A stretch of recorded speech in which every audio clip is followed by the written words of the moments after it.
Shabbat Shalom from this end of the, I guess, the oceans.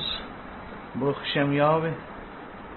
Good morning to all of you over there who are in the morning session, and good afternoon to the London people, European people, and good evening to the rest over here. Great Sabbath ahead. I will kick-start it a little earlier, and I want to kick-start from last week where I left off, because I may need to go through some other things again, because I had some questions come in recently from some people on probably Facebook and other stuff.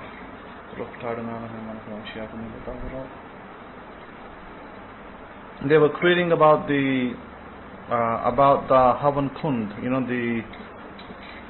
the burnings, or at least the little altar thing that we suggested that you make and that you do in your home. And Rabbi Kefa gave you a little link on that. So we'll probably go through that a little bit and some of the other stuff I went through last week. But our Parsha today is Parsha's Shoftim. Basically, Shoftim is a word for judges in plural. And it says in the book of Deuteronomy and the chapters of 16, verses 18, you will make judges and officers in all your gates, which Yahweh your power gives you throughout your tribes, and they shall judge the people with righteous judgment. You shall not distort the judgment, nor you shall regard a person standing, neither take a bribe, for a bribe will blind the eyes of the wise and pervert the words of judgments. Justice you will pursue, that you may live and inherit the land which Yahweh your power gives you. Now, that's very interesting words, very poetical and very just. You will find that the translations will vary in various translations out there. You will not find the exact same words I've read because of the discrepancy between how a Hebrew word is translated to how is spoken. In some Bibles, the words are given differently. For instance, let's see. For example, in Deuteronomy chapter 16, verse 20. That's an interesting verse there. And in this, in the King James version, it says, "That which is altogether just shalt thou follow, that thou mayest live and inherit the land which the Lord the God giveth thee." Now again, they do not translate the word justice twice, although by the way it is twice in the Hebrew. So there's a little bit discrepancy in the translation, and you're going to find that throughout the different translations you see out there, the NIV, the ASV, and the various others out there. There's loads of them. You will find this discrepancy, but we need to understand justice you will pursue, that you may live. Now, this is ironical in the sense that it's telling you that you must pursue justice to live, whereas in the Christian tradition, you're told to follow Jesus and accept the blood in order to live. So we have two opposing pictures. We have the picture of the Torah, which tells you one thing, and we have the picture of the New Testament, I guess I should say traditions, that the churches have hooked onto and started to teach people to say that their sole focus is on the person of Jesus and not on justice. So note that, it's very important to understand that. Now the word for justice in the Hebrew Bible is the word tzedakah, or you might hear it pronounced as tzedakah as well. So that's the word, and it's an important word. Now, coming back to the law of manifestation, what we are trying to do is we're trying to do exactly that. By pursuing justice, tzedakah, we are pursuing righteousness. In other words, that we are doing all the things in our life to bring in perhaps manifestations that bless us in different ways, and we use those to not only benefit ourselves but through those other people are benefited as well. So it's like a mutual thing. And a mutual, there can never be a self thing, because there's never a self thing. When money flows through hands, when it circulates between different hands, it comes through several people before it comes back to you full circle. So there's always a mutual benefit. Like, you went and you spent some money in a store, you spent $100, that $100 goes to the bank pays the salary of the staff at the company first pays the salary of the staff that's working for them, then the bank will pay the salary of the staff working for them. See, that money goes full circle. So many people are benefited out of that circulation of money. It's very important to understand that point. It's not just one person. Just because you have $100 to spend, it doesn't mean you're the only one benefiting out of that. In fact, through you, several other people will benefit down the chain. So when we go out and circulate the money, this is why we use the word circulate instead of spend, because when you spend, it's a one-way street. But when you circulate, it's a circle. So it comes back around. So the idea of giving the tithes and tzedakah is exactly that it will circulate and go around and come back to you. I had a testimony last week sent in by somebody, and they said that before they started to pay their tithes and tzedakah, they always struggled to find bigger notes in their wallet. They always struggled with that. They always found that they had $5 note in there. They never had a $20 note or a $50 note or a $100 note. They always struggled with that. But when they established their tithes and they started to focus on making sure that they pay their tithes and the tithe goes on time, they found that by just doing that principle, they were able to build wealth in their wallet. In other words, their wallet had more 20s, more 50s, more 100s. And they told me that. They said, I've noticed this. Since I started doing the tithe, I noticed that my wallet is now always having bigger notes. Before, I used to struggle to pull out a bigger note out of my wallet. It's like $5, $1 bills. But now I'm finding that I've got $50 bills in there, $20 bills, $100 bills. So what does that teach you? It teaches you that to pursue justice, you see, justice, the word is tzedakah. So you can take it two ways. The two ways you take it is, number one, it says that justice, tzedakah, you will pursue. So let's take it literally and symbolically. So if we take it symbolically, tzedakah, you will pursue tzedakah justly, or you will pursue tzedakah. Now think about this for a second. And it says at the end of that you may live and inherit the land, which means that through the tzedakah offering, through the tithe offering, you actually will inherit inheritance. It may be land, it may be property, it may be a car, it may be something else. In other words, through that, people might think, oh my goodness, it's such a, what's going to give me with this giving? In fact, you're actually investing in something else without even knowing about it. You're investing in property, in land, in acquiring of something through that tzedakah offering and through the tithe offering. It's a very important concept, because this is something that we don't think about and we just naturally ignore it, and we just continue in our lives like nothing's going to change. But this actually has a tremendous difference. And it says in verse 18, you will make judges and officers in all your gates. Now these judges and officers technically are just people who are supposed to guide you, give you guidance in how to establish the Torah in your life. Now the Torah is not some book, some religious laws that you got to somehow, hang somewhere in your home. The Torah are a set of laws that how you apply them in your life, how you run them in your life, and how you use them to benefit your family, yourself, your children, your children's children, your other relatives, your neighbors, everybody that you will be helping. Let me tell you something. Yesterday something very interesting happened. I was coming back from this city where I was born. I was coming out and I was on this ring road, like a bypass motorway, and this highway. And I was on this highway. There was a truck in front of me. There was two military trucks in front of me. and I was in the car behind them. So we stopped at a toll. Now listen to this interesting scenario. The truck stops before me, and I'm saying to my Aisha that surely he can't be giving a toll because this is the army, and they're probably only stopping because of the procedure. Really, they're not going to give money for stopping and driving on that road because they are the army, and the army don't pay tolls.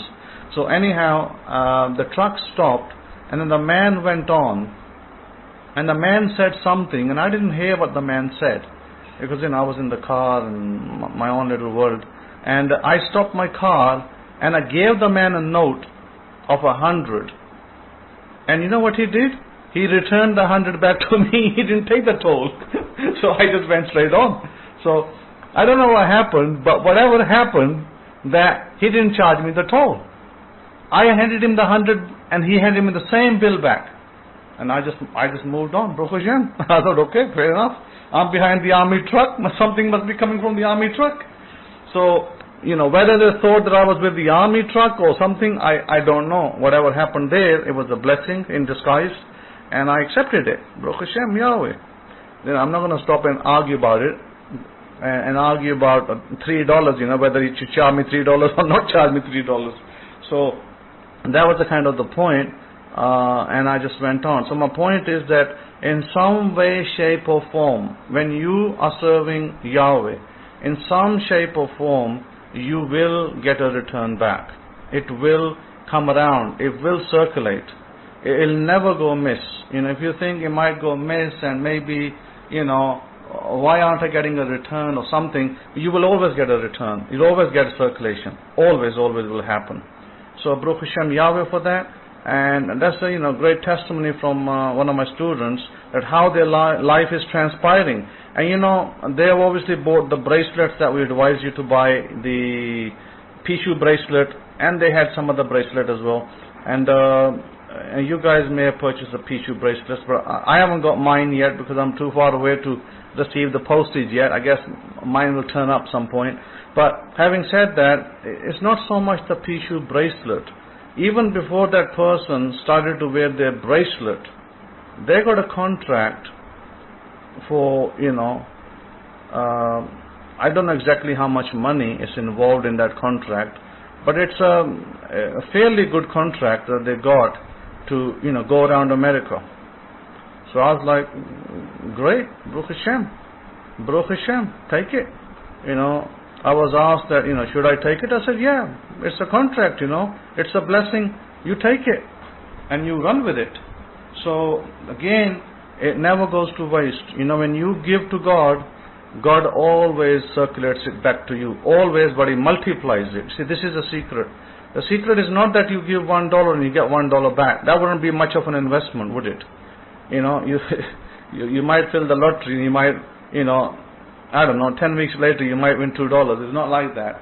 You want the jackpot, and the jackpot is coming your way. Now, this principle don't just apply to, smaller things like tolls. This can apply to many things. This can apply to a lottery win. This can apply to other things in your life, jobs, businesses, stocks, bonds, shares, forex, everything. It applies to everything.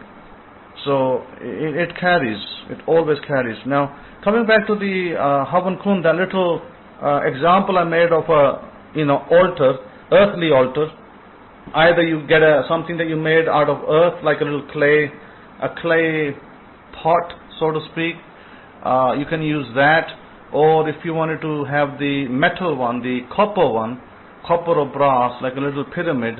So somebody asked me, what shall I, because they heard this, talk online somewhere else, maybe on Facebook or somewhere, and they said, what am I supposed to burn in there? So this is the answer to that question, is that when you get your little altar or a little container, let's call it a container, you get a little container, whether it's a pyramid shape, whether it's a clay, a clay pot. And clay pots you can buy for $30, by the way, in America, quite easily. So you can use the clay pot very easily for this task as well. And the clay pot, you put a little bit of wood in there or coal and you burn it. And then what you're supposed to do is add in 2 drops of camphor oil, and you might add in 2 drops of frankincense, and then you will add in 2 drops of myrrh. All these things you can buy online very easily. And then what you will do is, there are a couple of other items that we normally add in, but I don't know the name, their equivalent name. Thanks for that, Rabbi Kefa. Because I don't know the equivalent name of that in English language, I'm not able to describe those things. I mean, if I saw them, I'll know what they are. I was in my student's house yesterday, and I saw those things, and I was able to burn those. He gave me a little pot, little pot. Says, here's my little pot that I burn it. He had a little container. So I said, okay, let's burn it in here. So I was burning those 2 items as well. What I'll have to do one day is run a little Google search on that word, and I'm still not sure. I actually spoke to one of the Hindu gurus on this, and I asked him the question. I said, what is the name of this thing? I think it's called Javitri. So what is the name of this thing in English? And he's like, I'm not sure what it's called in English either. So, both of us don't know right now what that actually is. I did, I think, check online, and if I do a quick Google search on it now, and I'm not sure if I'm going to, in what is that, Javitri? And let's see what it throws back. So, cashew nut. You see, it's giving me the translation of that as cashew nut. So I don't know if that's the correct translation, although I think the correct translation is mace. Now note that down, mace, M-A-C-E. That's what it would be in the English language. And I don't know what mace looks like. You may want to do a search on it, and you probably can find this.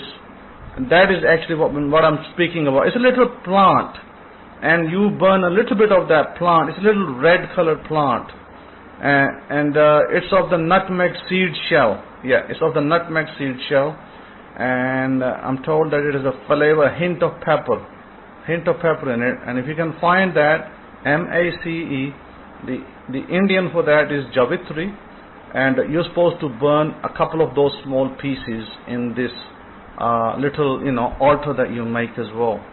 No, it's not corn, it's mace, M-A-C-E.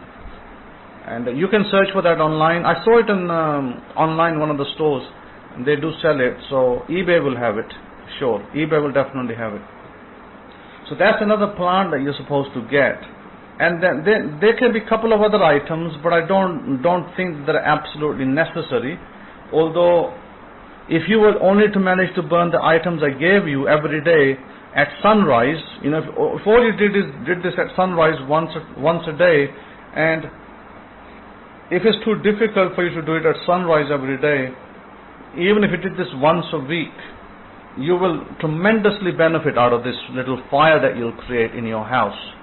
And you create it in a safe environment, in a safe space, in a little container, or you put it in a little jar, or a wooden, not a wooden, sorry, it will be either the metal one, or it will be the copper one, or it will be a clay one. Now clay don't conduct heat, so it don't get so hot so fast. So in a way it's good, because if you were to put it on your table, it's not going to burn your table. And although if you're going to put it in a metal will conduct heat, and you may then have to, put it outside on your kitchen sink or something.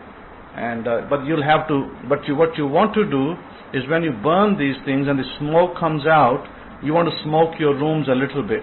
You want to just walk through your room, downstairs in the house, living room, downstairs kitchen, and you want to just make sure that your rooms catch a little bit of that aroma, that little smoke that comes out. Not necessarily the fire, but the smoke, because that's where the magic is.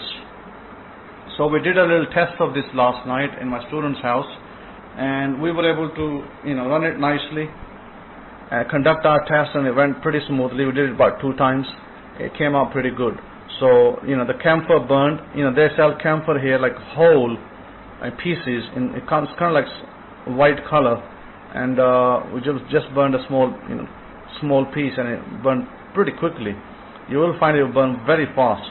But you don't need to burn the actual camphor, the white piece. You can buy those on eBay, by the way. But you can burn the oil. All you need is 2 drops of oil, and that will burn quite nicely in your burner. Because really what you're using is a burner. It's a technology. By the way, this is a technology. This is not just mumbo jumbo, hocus pocus. This is a technology, and yes, you can use oil drops for sure, and essential oil drops. And this technology will change your life. This will bring abundance in your life. Burning fire. By the way, let me tell you a secret of fire. We burned the lamp in our temple in the ancient time daily. It was on all the time. They never let it out. The fire, the secret of the fire is that it will bring in wealth into your home. It will bring in wealth and money. So if you burn fire, fire will bring in money, abundance, and other good things in your house. Or the cow pat, yeah, Eddie, the cow pat might be very difficult. What you want to use is the coal. You can use a coal, or you can use a piece of wood. So I would encourage you to just use little coal, just use smaller coals. Just burn the little fire on the coal. They're easier to burn. Then just add those, drops of oil on it, and then that will just do the trick. That'll work. So I would highly encourage you to use coal. By the way, the cow pat was for older times. When those days when we didn't have gas, and we didn't have proper wood, dried wood. We had wet wood.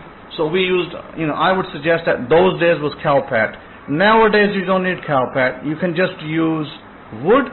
If wood is not available, then you just use coal. You would only need about 4 or 5 minutes. That's all. No more than 6 minutes of total time. If you're looking at the fire, if you burned a little drop of camphor, it burns in about a couple of minutes. It takes about 2 minutes and it disappears. And when you put the oil on your fire, oil will just go plume. It'll just plume up in smoke very fast. It'll be like seconds. So you just need to do it for about 4 or 5 minutes max. You're done. You give the little smoke in your house, in your room, in your living room even. You might carry it in your kitchen and in your living room. From your kitchen to the living room, you do it, you're done. That's it, it's done. So, yeah, the coals are good. So I would suggest that you use the coals. And yes, because it'll be covered, it'll light up instantly. It won't be hard to light up the coals. And then you can instantly put the little drops of oil on it. And you can even put clarified butter on it to flare the, to make the fire rise.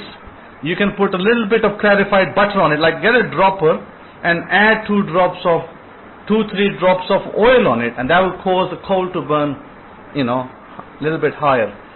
Now, one more thing to note, a very important thing, is how you give the fire. How you light the fire has a negative or a positive effect. So, number 1, never ever throw things into the fire. So if you have a little pot or a little beaker or a little metal container and you're lighting your fire in that, even if it's your barbecue thing, you're lighting your fire in your barbecue thing with the coal, never put thing on it like with your hand facing down. Now I can't show you here because I haven't got a video, but you must not do the fingers, like you're holding something in your hand and you're dropping it on there. Don't ever do that. That, by the way, is very negative and it generates negativity. So the way you want to do it is you want to use open hands, palms up. So if you're feeding the fire, your palm should be facing up and you let it roll off your palm. So you'd have to hold your dropper in such a way that your palm is technically facing up and not down. That's a little bit of a trick.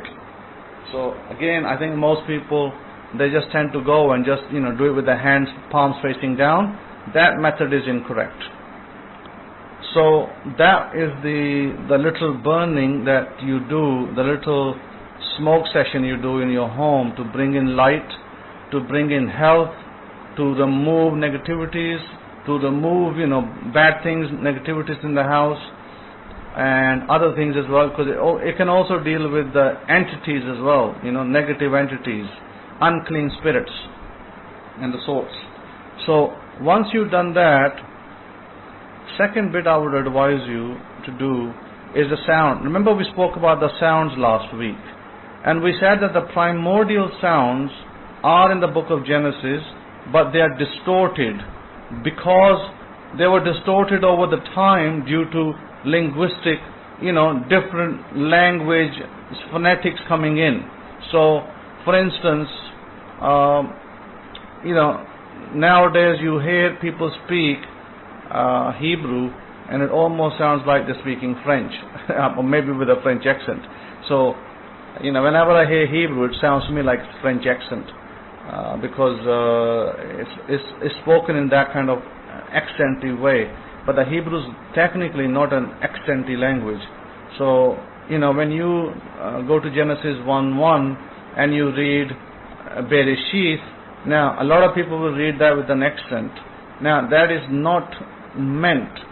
You see, people have made this into a theology, a dogma, and this dogma has been running in the world, in our world today. We, running on this dogma for 6,000 years now. We've been arguing about 6 days. How many days the world is created in? 6 days. All that. But it's become a dogma. This is, Genesis 1 is not a dogmatic statement. It is not about how many days God created the world in. It is not anything to do with that. Genesis chapter 1 is all about the manifesting law. It's all about the sounds. It's all about how you say the sounds. And how you say the sounds is how you receive the blessings. You see, a lot of people will find that very hard to understand, because they are brought up in a culture in which you have to add 1 and 1 and it equals 2. They don't know that, in the ancient traditions, in the ancient world, everything was to do with sounds. So, we spoke last week, what did God do before creation? He was silent. So we said silence should be a fast. Somebody asked me, well, how long should I fast if I'm silent? I said, well, it is entirely up to you. You may decide to fast a silent fast for 2 hours. You might say, I'm going to shut my mouth. I'm not going to speak to any soul for the next 2 hours. And the phone rings 5 minutes later, you're, hello, it's me. Like, your fast is broken in 3 seconds, right? But you got to switch your phone off. And if you're going to switch your phone off and you're really going to be, doing the fast, then you have to do the fast. And you don't speak for 2 hours. So the fast is not meant to be, it's not a forever fast. It's a fast for a short duration of time, because silence is golden. So you got to utilize the silence. But after the silence comes the sound. So what is the sound? Well, you look at the book of Genesis and the sounds are there.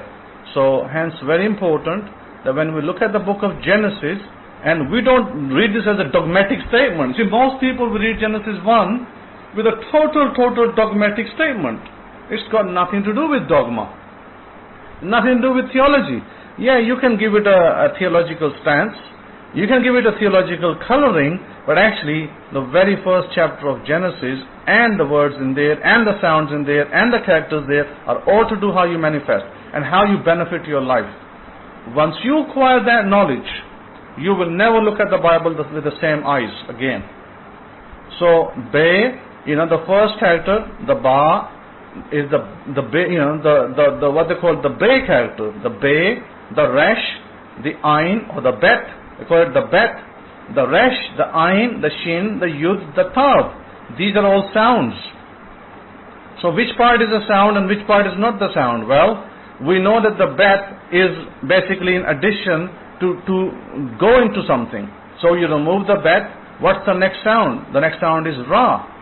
The Resh and the Alif, that's the sound. Ra, that is the sound. Ra. That sound when you do in the morning, that brings you power. Ra. So what's the next sound? Well, the next sound in there is, we note that we have the shin in there, and we have the yod and the tav. So what sound does that create?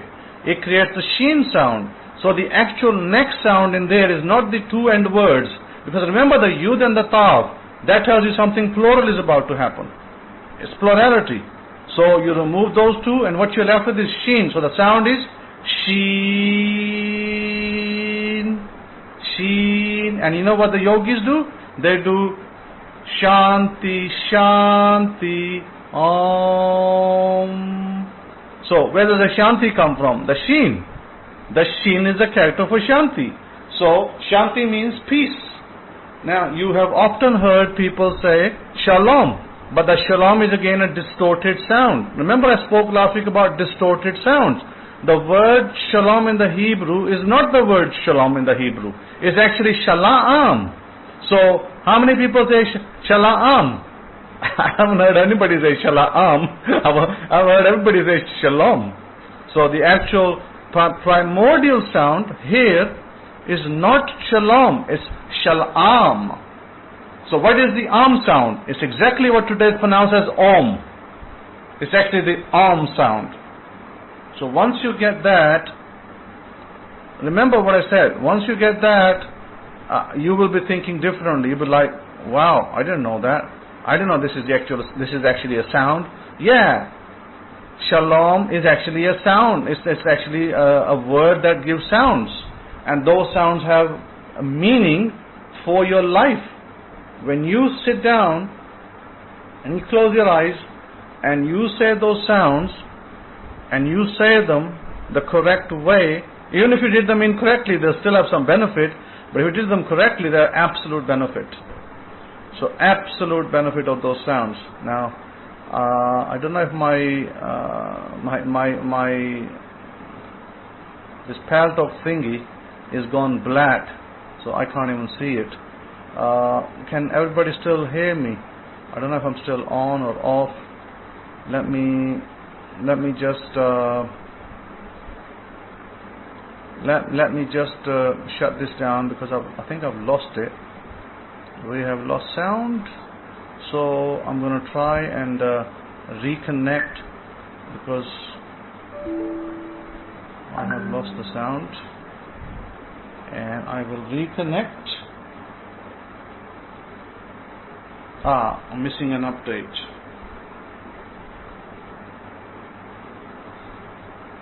Okay, I was just missing an update. I'm just applying the update and coming back in to that.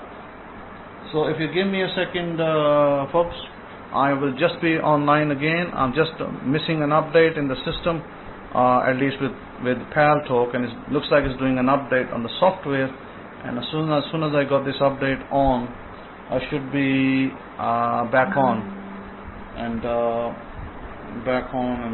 continue with my teaching. So I'll be with you in a moment. Todah for your patience. Todah for your patience. So let's see if we can make this thing go. We'll make this thing go. Okay, so we'll get this thing going. Let's see if we can get this thing resolved. Right standing without love. As we deal with judgment, judgment. Can what be standing out of judge? Okay, I'm going back at it. Okay, Todah for that. Everybody can hear me still? I thought I lost my window. It kind of went black, and I think it needed an update. So now the update has forced me to apply the update. So we should be rolling again. So as I was coming in, I was talking about the word shalom. See, when you distort words, you lose the sounds. So today everybody is shalom, shalom, shalom, but the actual word is not shalom. The word, the pronunciation in the ancient lingo, the ancient lingo was shalom. And when you get the ancient lingo right, then you get the sounding right. So the word or the Om word is actually in the word Shalom. Think about it. The last part of the word is Om. And a lot of people don't know that. So this is how we end up losing sounds over time, exactly like Salam in Arabic. Salam is still kind of held its ground a little bit, but you lost the Am is correct. In Arabic, the Am is correct still, Salam. So, whereas in the Hebrew, we lost it totally. It went from Shalom to Shalom. So, you kind of distorted the sound. Elohim went from Elohim, it went into Elohim. Whereas the sound is Alahim. And it's got the Mim sound in it. And the Mim sound is so important because that is a primordial sound. Yeah, they may be saying Shala'am, and Shala'am is probably more correct. When you distort the word, at least you may not lose entire power, but you do lose some power. With Shala'am, you won't lose the power, but you see, Shala'am is not a word to go around saying Shala'am, it's actually to do your meditation with it. So when you think about it, the word Shalom, or the word Shalom, what does it mean? It's a primordial sound. That's what it means. So we should be using this word, in the English language, peace. I mean, peace is meaningless. You lost it altogether. If you said the word peace, you lost it altogether because it means nothing. It's just a word for English language, meaning to abstain from war, to be at rest, and other things. And whereas the actual word, there's two important words in the word Shalom. There's the Shin, where we get the Shanti. Remember the Shanti? Is Shin. You got the Shin in there, and you got the Mim in there. So the Lamid is acting for, the Lamid and the Va. The Va is the Om sound, and the Shin is the Shin sound. So you're gonna get Shin, and you're gonna get Om. So normally we use the word Shalom or Shalom. So how do we utilize it? We utilize it in the actual lingo in which we speak it.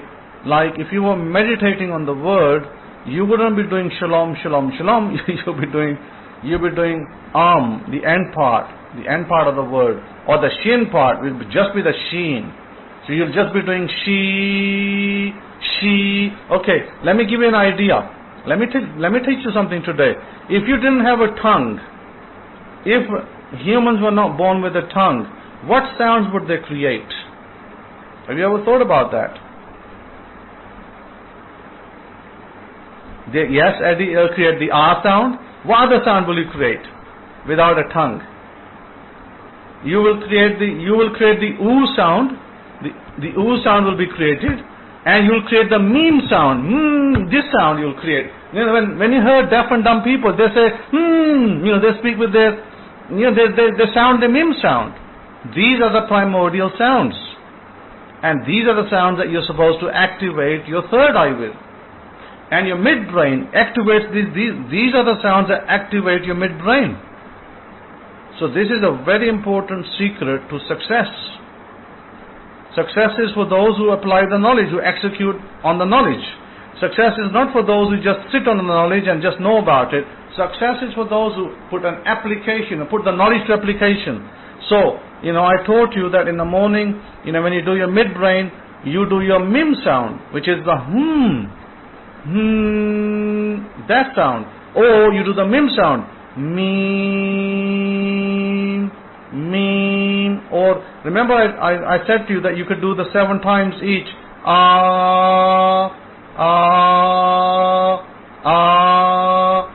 Ooh,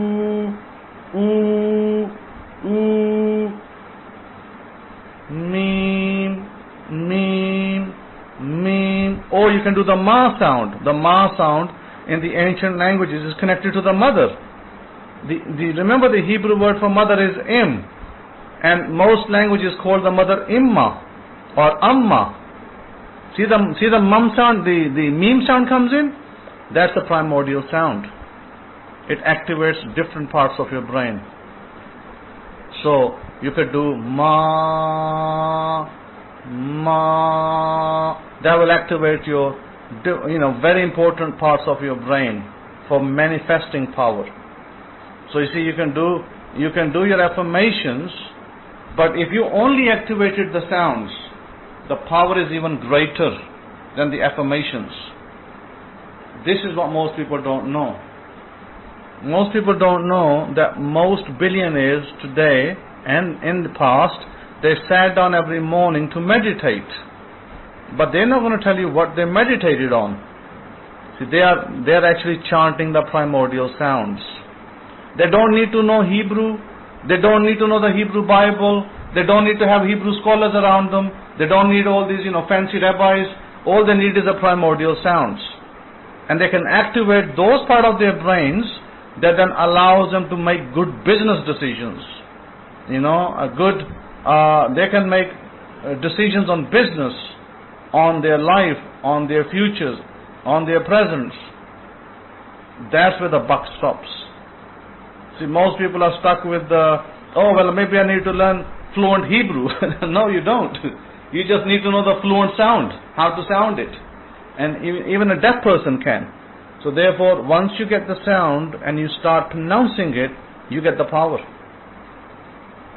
So, this is why God did not emphasize anywhere that you got to, do something in a particular way. I mean, He did emphasize on the Sabbath, but the way we understand Sabbath today, most people are way off. Because most people don't even do the Sabbath correctly. The Sabbath today is supposed to be done sunrise to sunset. And most people are still stuck with sunset to sunset. Sunset to sunset Sabbath never was. So if you continue to do sunset to sunset, you already lost the plot there.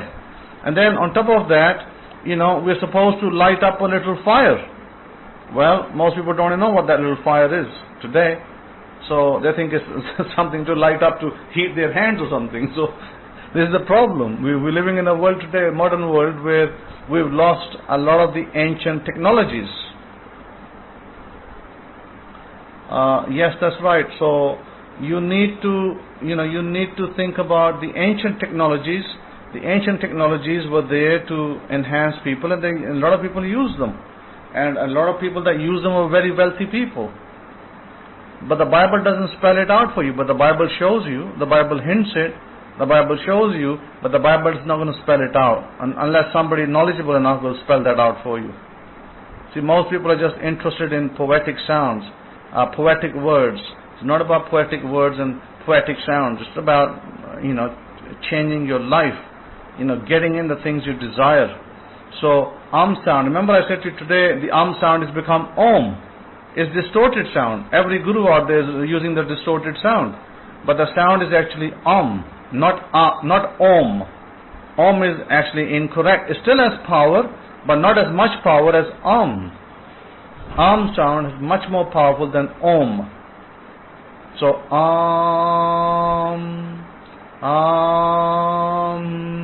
see the Mim sound in it and the sound in it? Those are the primordial sounds. And those two sounds exist in the word Elohim. And how many people will teach you that out there today? The Allah, has the sound, and the Mim, Him has a Mim sound. So if all you did all day long, if you sat down there and said, Allahim, Allahim, you're gonna be activating your brain. Important parts of your brain centers. They're going to light up. And you're going to start seeing things happen around you. You're going to say, wonder, what's this, magic? And it is magic.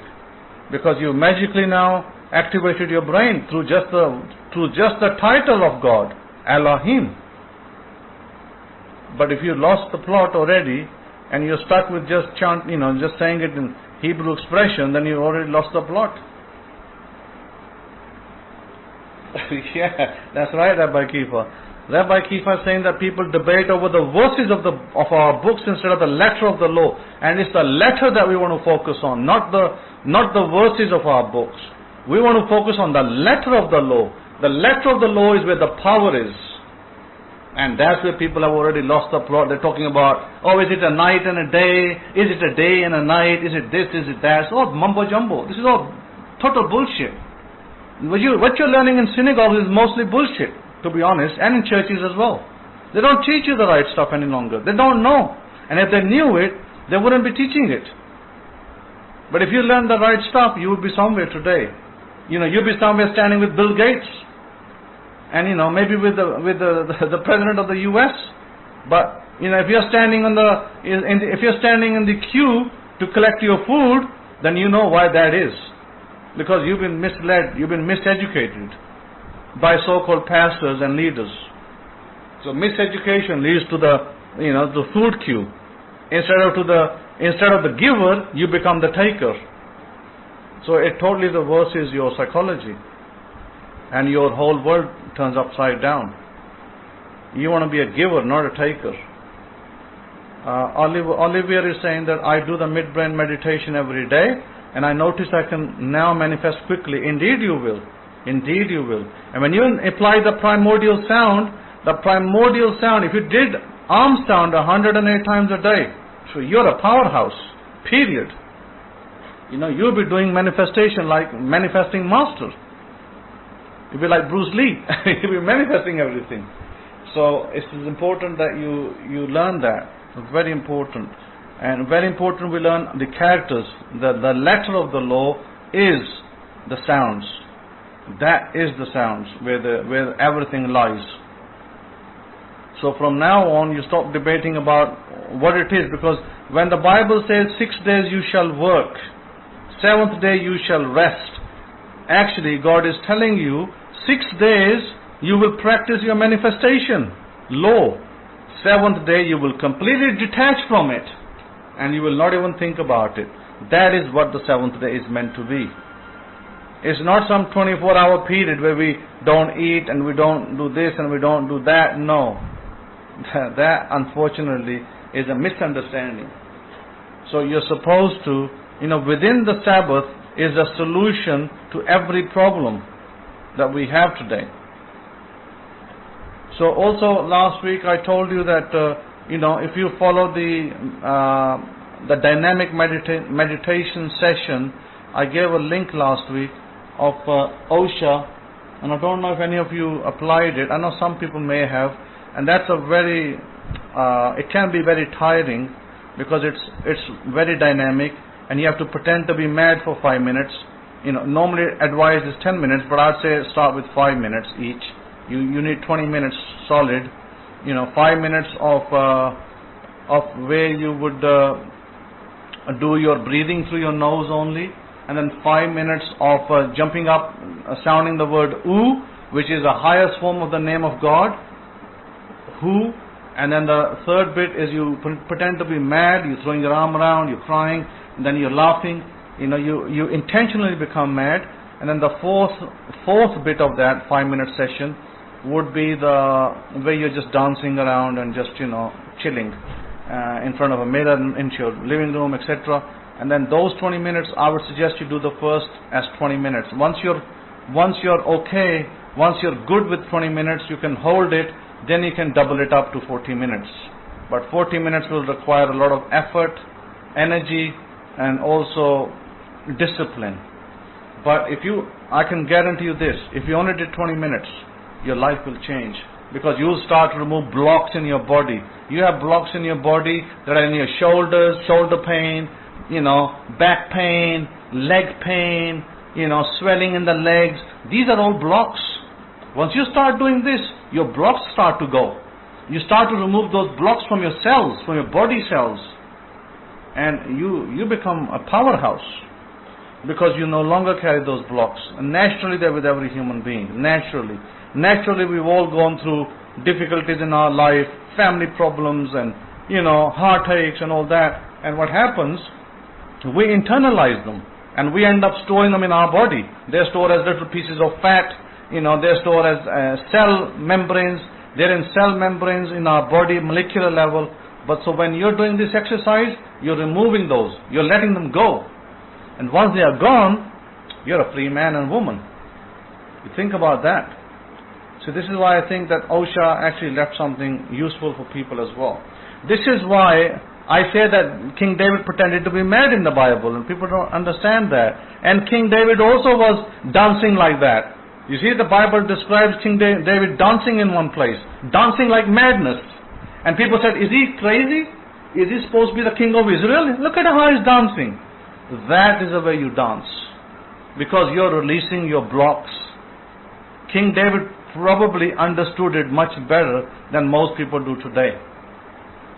So he was dancing on the name of Elohim. He danced on the name of Elohim, believe it or not, right? You can read about it in the books. It's in our holy books, how he danced around. And people made jokes of him.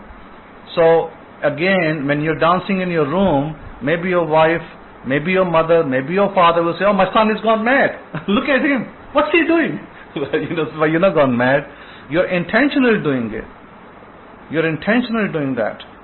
And when you're doing it intentionally, it's good to have that madness. Because you're removing your anxieties, your stresses, your tensions. It's better to do that. Remember, the people who don't do that, what happens to them? They go pick up a gun and they go start shooting people. Because they haven't done that. If they had done that, they would have never picked up a gun and start shooting children. And start shooting adults in a supermarket or something. Or in a cinema. So, this is something that needs to be taught in our culture. Because by self-induced 5 minutes of madness is better than you becoming actually mad, insane, and start shooting at people. You will never do that if you did this. If you did this exercise, you will never intentionally go and shoot people down like that. Again, it's all about practice. Practice makes perfect. And you don't need to do this forever. This may be you do it for 21 days. And you feel all calm and relaxed and loose. Now you can rest. You don't need to do it throughout the whole year. You can do it for 21 days and relax. Don't bother with it for another 6 months. Don't do it unless you feel you have to do it. Your body will tell you, your brain will tell you if you need it more or not. Usually, 10 to 21 days is more than enough. It's more than enough to do that.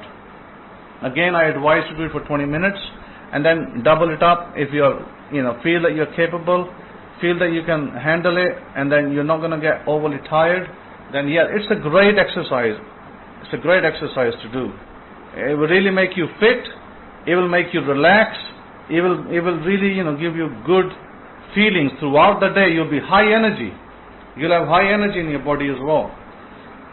So, my suggestion is that you think about that exercise, and if you do feel like you can handle it, then you definitely can try it. So, make officers, make judges. You will make judges and officers in all your gates, which Yahweh power gives you throughout your tribes, and they shall judge the people with righteous judgment. In other words, the idea of the judge, a Kohen is a judge as well as an officer, and so is people of Yehudah were judges, people of Samson were judges, people of the Shimon tribe, like Samson was a judge. Then you had the prophet Samuel was a judge. Gideon was a judge. Remember, in your life, this is a very important lesson, and I teach this to people over here who've never heard of this. I say to them that when God came to Gideon, He didn't say to Gideon, oh, you beaten up old man, what you doing? He said, mighty warrior, what are you doing? So, God addresses His people with mighty warrior, not, oh, you stupid little man, what you doing over there? So this is how the people address you maybe. So, the idea is that you never speak down to yourself. Always speak up to yourself. Always speak up in the mirror, in the home, wherever. Because Gideon turns around and says to God, I am the lowest. I am the least of my tribe. And God says, no. You're a mighty warrior. You're going to free your people. So remember, you are the mighty warrior for your family. You're going to free your family from all the troubles, from all the disasters that are about to come in the world. You're that hero. You're the hero. You're the mighty warrior that will free them, because you know how to apply the ancient technologies. When you apply the ancient technologies, you become the master. And now you start becoming the master manifester.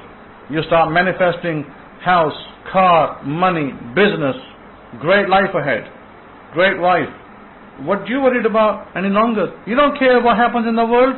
You don't care what the richest people are doing because you're one of them. When you start entering the ranks of the rich, you don't care what they do because you're not going to be one of those people. So think hard. Think hard where your life is.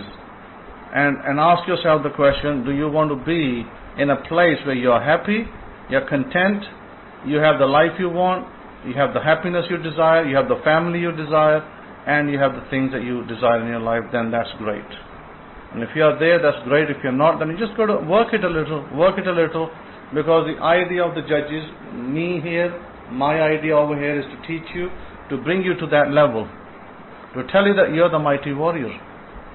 God doesn't see you as a weak man. God sees you as a mighty warrior. And you got to, what does a mighty warrior do? He goes and acts. You got to go and act. You got to reel in those good things in your life. Reel them in. That's what the Torah is all about. The Torah is not about debating whether it was night or day, or whether it was day or night, or whether it was a sun or whether it was a star. The Torah is not about arguing about those things. Torah is about principles of life, how to apply them. So with that, I'm going to pass it to Rabbi Kefa. Over to you, Rabbi Kefa. Todah, and have a great Shabbat. Bring you to that level, to tell you that you're the mighty warrior. God doesn't see you as a weak man. God sees you as a mighty warrior. And you got...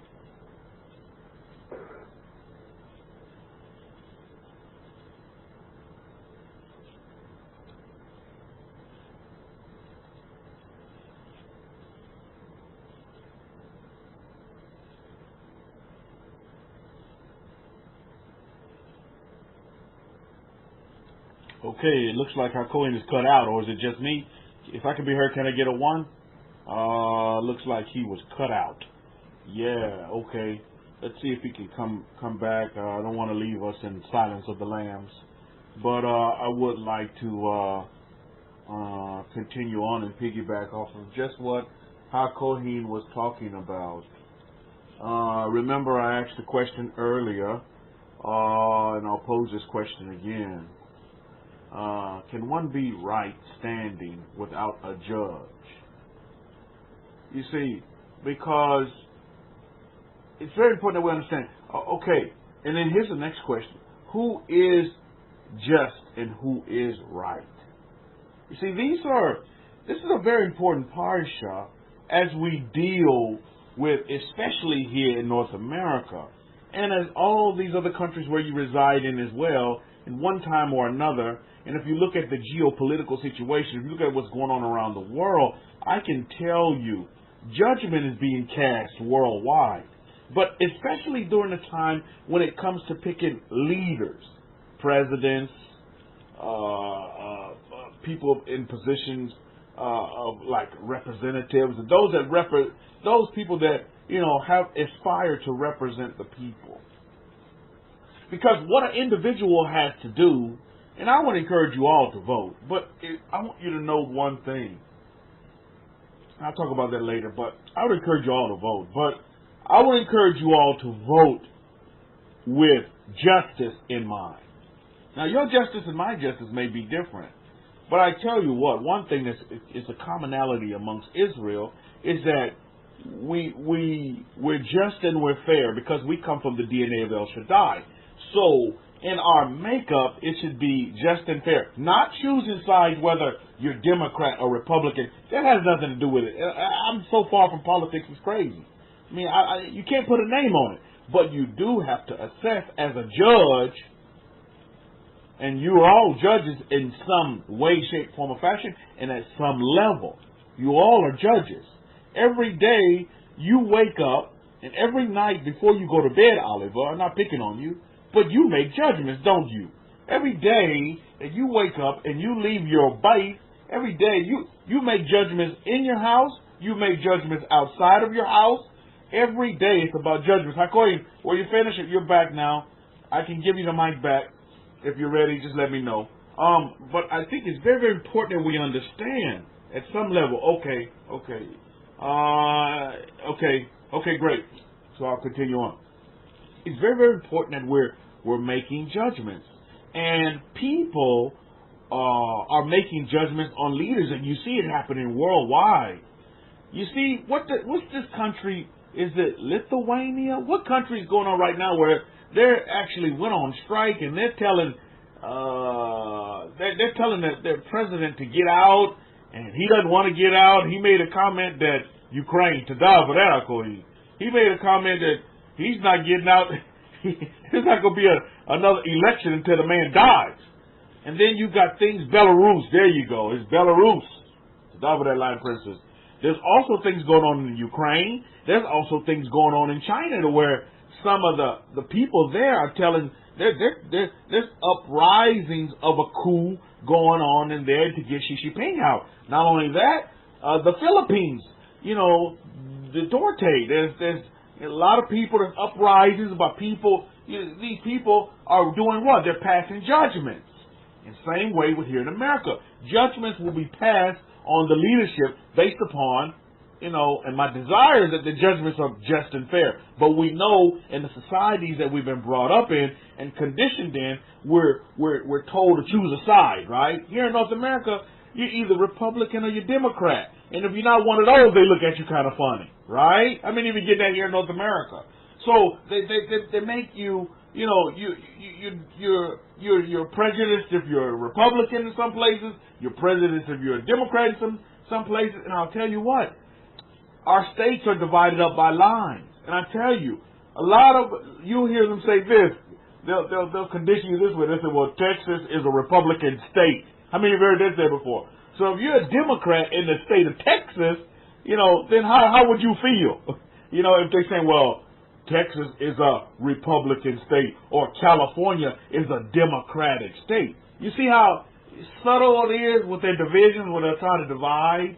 Instead of just allowing the person to make a judgment, not based upon what political party you're from, but let's make a judgment based upon the action that you've seen take place by that particular leader. And you'll see world over, as you are students of current events, is that a lot of leadership, this is happening to a lot of leadership. I don't know if we're in a season for this right now, but a lot of leaders are being overturned by the people because they're saying, look, we're passing judgment on you and your judgment is just not standing up to par for the majority. Things are not getting done properly the way either you said they were going to get done, or we're not seeing any changes from the last administration, and blah, blah, blah. You can go down many different rabbit holes with that. And you see it in free societies, you see it in communist societies and socialistic societies, you see it all over, because at the end of the day, judgment is built in the people. Each individual, again, makes judgments every day. You make judgments on what you're going to have for breakfast. You make judgments on what you're going to have for dinner. You make judgments on what kind of car you're going to drive. You make judgments on what kind of house you're going to live in.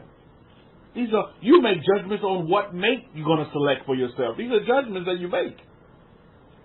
You must understand this at its rudimentary level, is that we all make judgments. But again, it brings me back to the question that I wanted to ask the family today.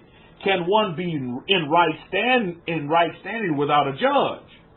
Or who is just and who is right? Because you hear that a lot in Christianity, time and time again. Oh, I'm righteous, brother. Oh, you must be righteous. You must be. But what is that based upon? Is it based upon the foundation of a religion? Is it based upon the foundation of the verses of the law versus the letter of the law? My goodness. In dealing with the perfect law, I probably see another book coming out on that. Because world over, everybody's running after the verses. Everybody debates over the verses. People have fights over verses of the Bible. How many of you believe that? How many of you have witnessed people fighting over the verses of the Bible? And again, there's people dying over the verses of the Bible. They'll take that Bible literally and then say, there's people, Planned Parenthood, there's people under there protesting people doing abortions and blah, blah, blah. And these people will get scrappy to where they even pull out guns and fight over that mumbo-jumbo. They'll fight over the verses of the law as they know them or as they've been conditioned to know, instead of, like I stated earlier, instead of like the letter of the law. Which when you begin to understand the letter of the law, the verses, come on, let's just face it, the verses mean they're minuscule compared to what? The letter of the law. And truly, over time, many different cultures and civilizations have found that, as you continue to evolve, you lose. This is why we're told in our books is, if you want the forever ways, the forever paths, you must go back. You see, you must go back. As our Kohen has been mentioning lately, I don't know if you picked up on this. We must go back to primordial. We must go back to actually move forward. Not, continue to, want to think and continue to use our minds and to do great and better things because the future is better than the past was. I totally disagree with that. I believe the past will dictate what your future will be if you cling to the past. If you hang on a luxury class to those ancient ways that you read about in Jeremiah chapter 6 verse 16, or the forever ways, Baruch Hashem, then you truly can move forward with power, with strength, and just like Moshe told us to go from strength to strength to strength. Now, I'm going to read you something that's really, meditate on this, and I would encourage you to take this and go viral with it, and ask others this in your study of human nature, and your relations with those that are around you, the people that are around you. Listen to this. And off the cuff, I want you to listen closely. I'll read it a couple of times because it's powerful, and it really makes people sit down and really begin to use the golden nugget in between their two ears for great benefit and for great insight. Listen to this. It does not matter whether you can or you can't. You're right. Whether you can or you can't, you are right. Listen to that. Whether you can or you can't, you are right. Listen to it again. Whether you can or you can't, you are right. It does not matter whether you can or you can't. You are right. Do you get it? As we discuss righteousness, as we talk about right standing, as we talk about what is right, whether you can or you can't, you are right. Now, it gets even deeper than that.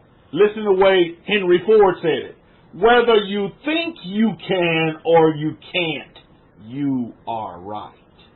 Whether you think you can or you can't, you are right.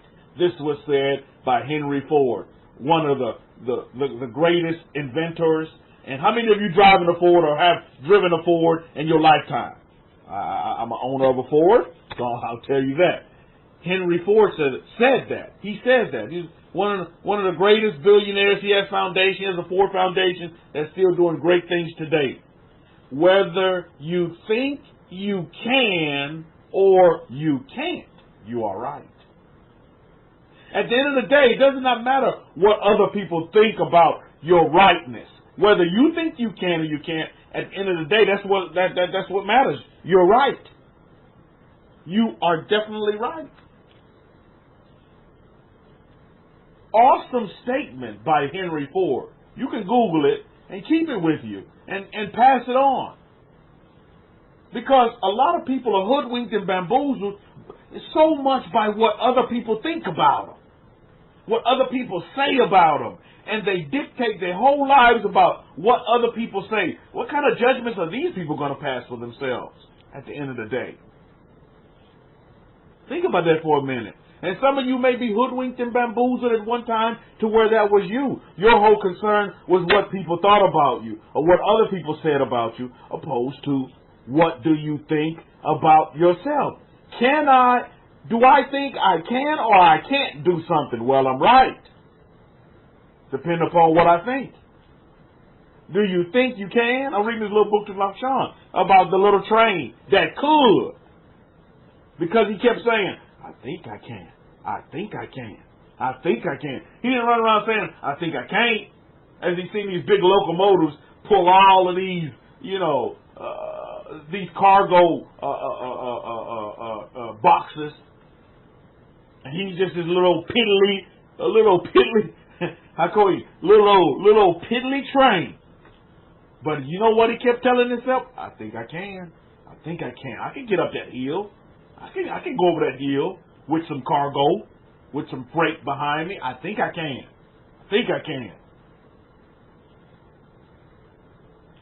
But of course, logic creeps in and says, there's no way you little piddly train going to get over that hill. So just like Henry Ford said, Henry Ford left a great legacy. He left behind some great positivity and some great innovation for people to what? Piggyback on and to take and even take further. But the statement that he made is so very real. Whether you think you can or you can't, you are right. What do you think about yourself this day? Because at the end of the day, it's all about the you. It's not about the few out there that are telling you, oh, you can't do this, you can't do that, you can't do this, that, the other, and the third. And as Kohen is teaching us about those mental blocks, that's so true. That is so true. And as he was going through his lecture, I began, because I have an infant at home. Well, he's growing into a toddler now, and he's almost walking in Nakshan. And I'm hearing the sounds that Nakshan, and it all goes back to what identifier has been given to us as the children of Israel. The children of Israel. Why in our books is it always told, we're always told to be like children? That the Master, the Most High, sees us as the children of Israel. Why children? Why not the men of Israel? Because I'm beginning to understand, and it just hit me like a ton of bricks. Is that, okay, well, what does a child do? And I'm beginning to see that firsthand. And every day that it unfolds before me in the growth and development of my son Nakshan. And he's beginning to talk now, so he's making these sounds. And again, everything that he points at, he says, ah, ah, ah, and he'll point. Ah, that's what he wants. He's pointing at. He says, ah, ah, ah. And I'm like, wow. We should be more like children, right? And do those same things. So in our speech as well. And Kohen is bringing us right back to this. Not to get Webster Dictionary and try to learn the biggest words that you can and all the synonyms and antonyms that comes along with it to show how puffed up we are and how knowledgeable we are. No, we should be speaking like children. Who agrees with me? Put up a capital C if you agree that you should be speaking like children, pronouncing like children do. Ah, ah, I want this. Ah, ah. That's what Nakshan does. And I'm sitting here listening to his sounds. And he's making the oohs and the ma. That was his first word. Ma. His first word. Beautiful. We can learn from this, can't we? But again, as Kohen was going through his lecture, I wrote this down. Release and free. You have to be able to release those blocks. We have to be able to release those blocks to really see and be free, right? So we can see, wow, children of Israel is just not a verse or just not a phrase.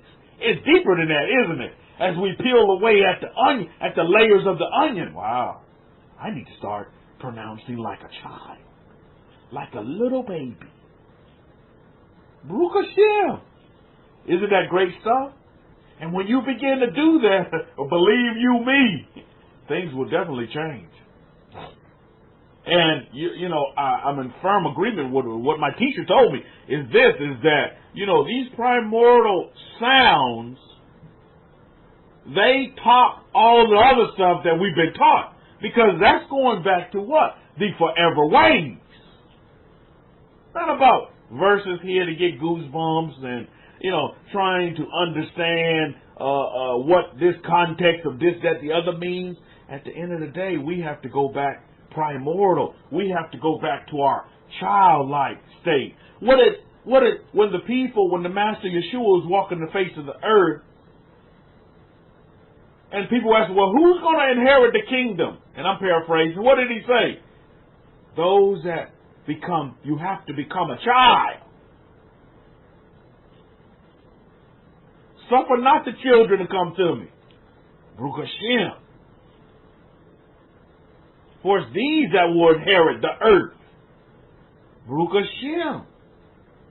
So it's very important that we understand this, not only to just understand it, but to take it even further and begin to act it. Release and free. That's so very important. Let me tell you this history here in San Antonio that just happened. Here in San Antonio. Let me tell you this case, this factual case. You know, how many of you in here love babies? I love babies. I love babies. I'm a baby lover. I love babies. Well, this woman, you know, she was a young woman and she had a baby here. That just so happens here in San Antonio. They have them young. She was 17 when she had the baby. Healthy, happy, humble, little baby boy. Her life was, 17 years old. The children having children in my thought process, but still, she had this baby and she's totally happy with her son. Well, she had a boyfriend that came over. We talk about releasing things. It's very important that you release things. And his boyfriend came over one night to visit her and the baby, and he had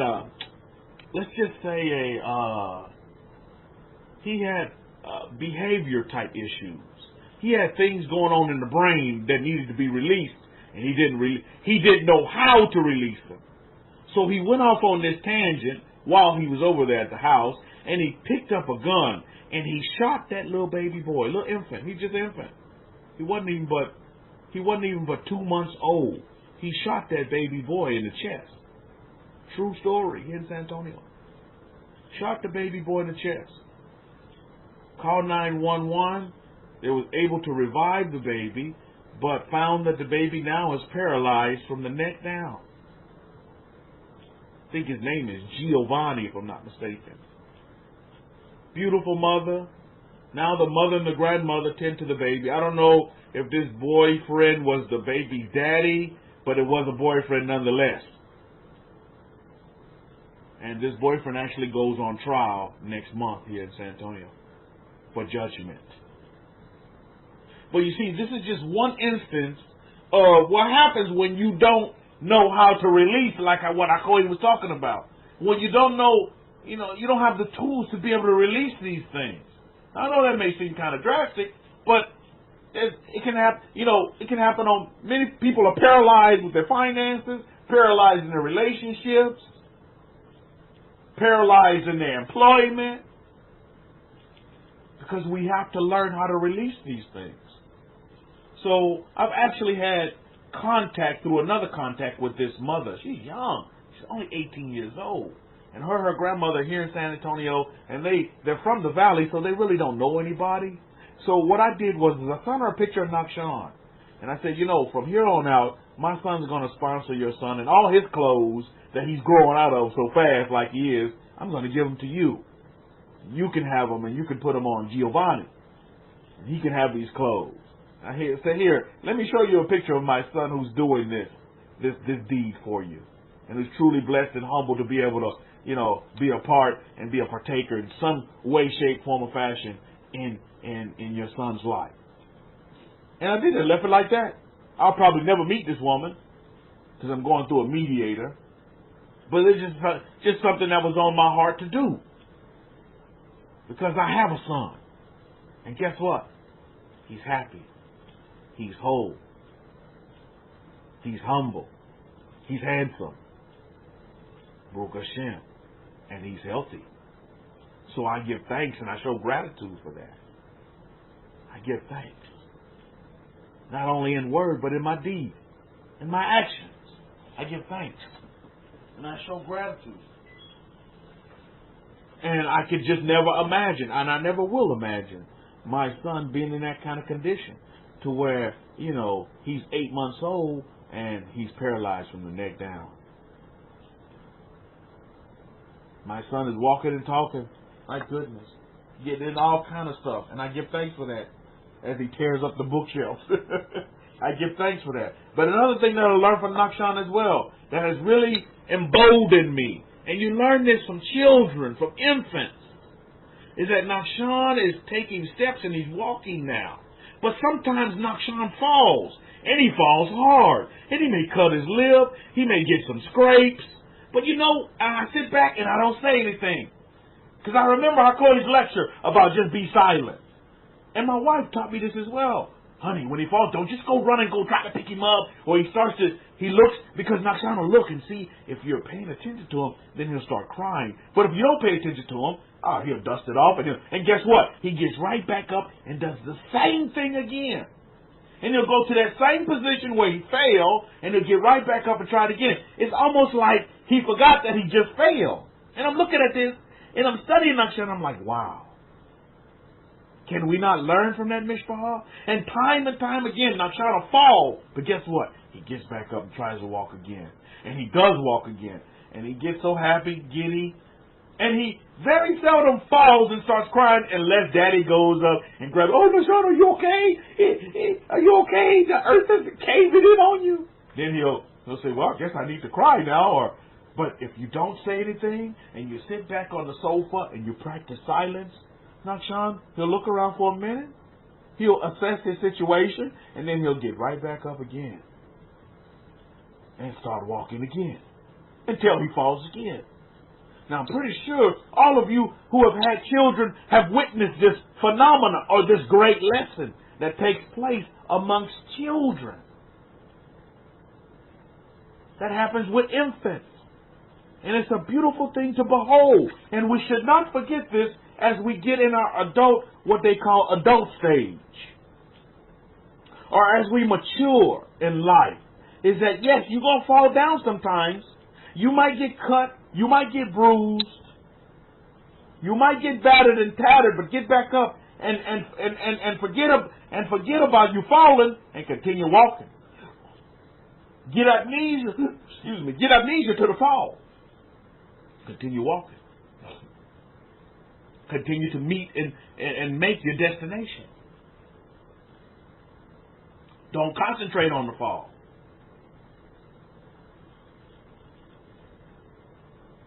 But it's important to be able to release the falls. Because some people, they remember the falls. So for these people, it's very difficult for them to get up and walk because they remember how they fell. And they fell kind of hard. And it really hurt them. Right, luxury class? You know what I'm talking about? Because they remember that fall. And that fall wasn't good. And they remember how they felt. And how it felt to fall down. And they don't want that to happen again. So they're reluctant to get up and try to walk again. When society and the world is telling you, you get back up. Yeah, you may have had a bad relation or 2 or 3 or 4 or 5, 15 divorces, but who's to say you can't marry again? Don't give up on love. Don't give up on loyalty. Don't give up on your happiness because you've been unhappy. There's no magic number that says, okay, after this number, then I'm going to quit. No such thing. Because just like Henry Ford said, what did he say? Whether you think you can or you can't, you're right. So, where is it at? Henry Ford was connected to inner self because he understood it's all about how you think. And controlling how you think.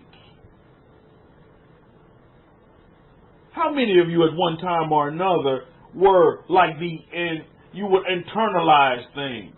Don't be like this baby's, this girlfriend's dad, this girlfriend's, the girl's boyfriend that shot this baby.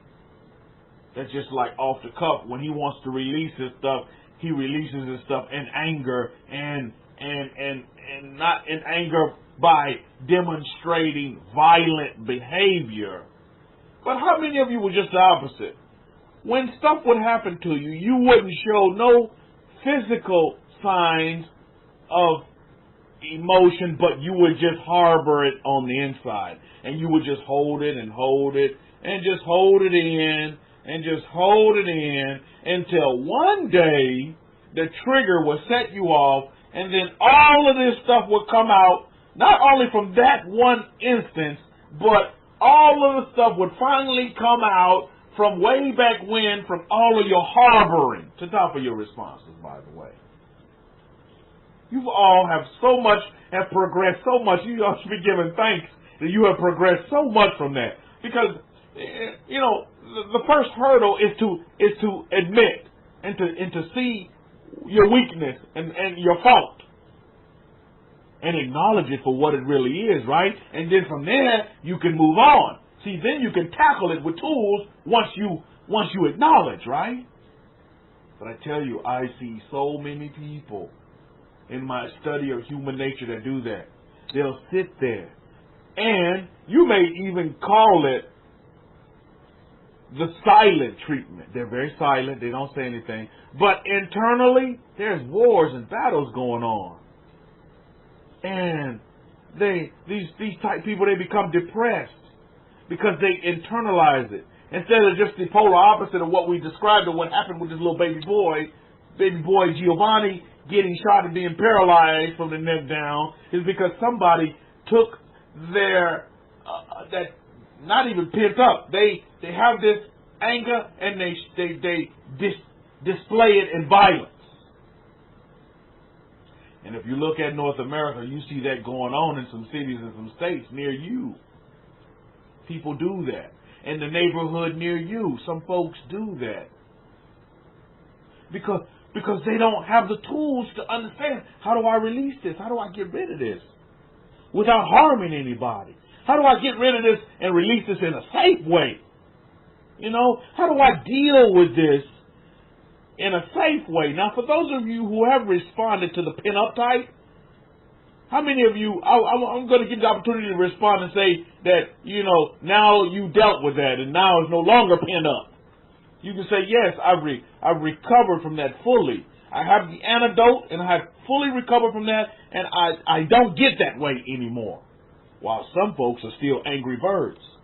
It's important to acknowledge that, to stop for acknowledging that. Because you got to acknowledge, because it's not what I think about you. It's how you think about yourself. Because then you're right. So it goes back to the think part of it. You see? You see what I mean? To stop for your responses. Because as you learn from our Kohen, the son of Aaron, you know, there's always a way out to everything. There's a way out. For you, for me, there's a way out. But we have to be willing to walk that way. Even though we may stumble and fumble along the way, we may fall down and we may get scraped up, there's a way out. And Rabbi Kefa, he's not saying that it's easy this day. It may be difficult. It's going to require some work. But isn't the work worth it? It's so worth it when you work for it, opposed to getting it for free. It's so worth it when you work for it. This is why we're commanded. 6 days we are to labor. We are to work. There's all kind of different types of work you can do. Some people work harder whilst other people work smarter. And they're totally happy working hard. And they're totally happy working smarter. I see both sides of it. And that's very important to understand. Is that I'm not going to sit here and be a judge of you because you decide that, you know, digging holes and repairing people's foundations is your first love. I'm going to sit here and down that. That's what you love to do. That's what makes you happy. You're providing a service for others. Then continue on. Be creative. Be inventive. To where you can take that and piggyback off it. Because believe me, I guarantee you, if Henry Ford was walking the face of the earth, he'd be surprised to see what his Fords look like today. He probably never would imagine. This is why it's very important for you entrepreneurs, and all of you have that spirit within you. You innovators. you inventors, is that you don't have to go out and just invent something just new off the cuff. You can take something and just make it better. It may be inspiring to some of you, but you can. You can just take something that somebody already did and just make it 10 times better. Right? Look at computers, for instance. I'm learning from Hakoin that the computer is a computer at the end of the day. Most of them, when you look at them physically, they have the same things to them. But it's when you get under the hood, is what I'm realizing, is that things could be a lot different. And the evolution of the computer has gotten so much better. Not so much by what's on the outside, because it still looks like a laptop computer. But it's the internals, what's on the inside. Can be changed. It can make, you can go from a $500 computer to a $5,000 computer by the internals. But on the outside, it looks just like a regular old laptop, right? So this is very important for us to see and understand, is that we must begin to internally apply, and I titled this lecture, the foundation of judgment. Let's get to the foundation of it. Let's get to the grits and the greens of what judgment really is. And judgment for us has to come from within. It has to be internalized. And we have to have a particular framework, or as I stated, a foundation on how we go about judging things and being a proper judge. You see, and it has to be internalized because it's important that we understand, in the nations that we've been dispersed in, they taught us just the polar opposite. They've been conditioning us through advertisements, through television, through political party affiliation and blah, blah, to segregate or separate us in a particular class. But believe it or not, that's not how we roll as the children of Israel.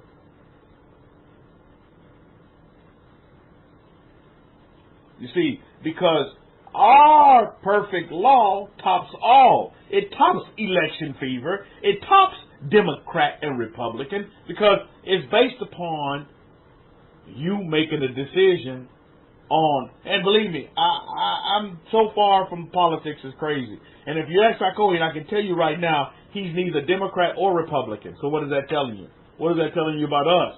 I'm not telling you that don't go and vote, but what I am saying is that, you judge based upon what you see. What you see today may be something totally different from what you see tomorrow.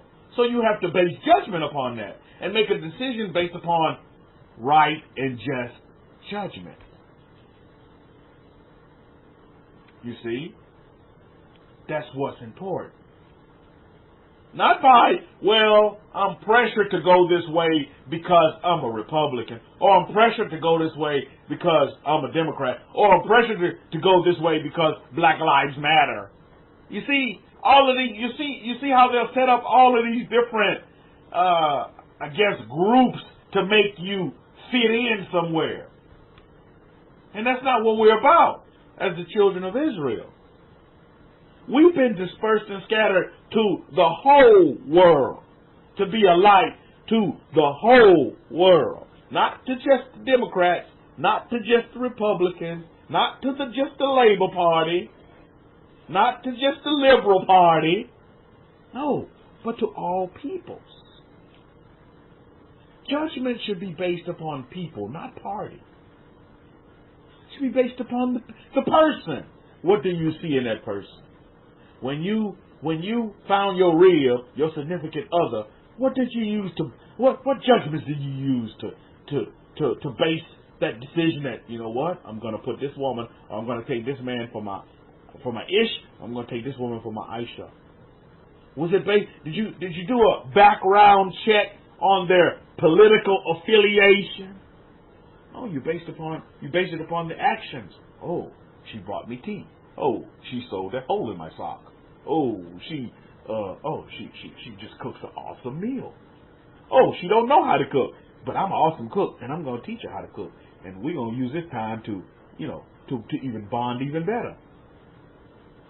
Or, oh, she just, she looks after me before she even looks at herself. I find that to be a great quality.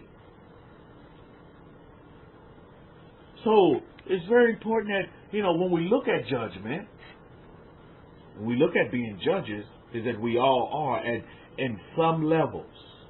And when you still can't get it right, even after all that, then that's when we get into our books here that Hakoy didn't touch on, but me as Judah, I think it's proper that I touch on this. It's very, very proper and very, very important.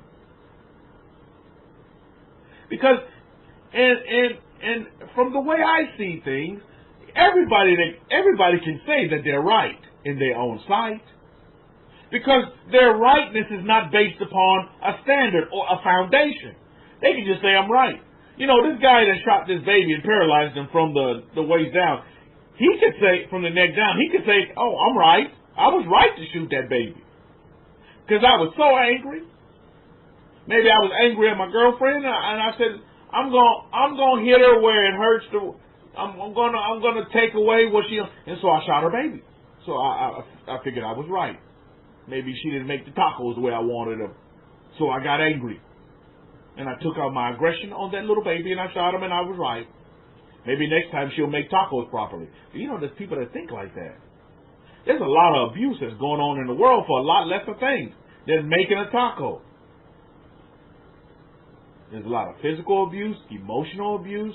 I didn't like the way she fixed her hair.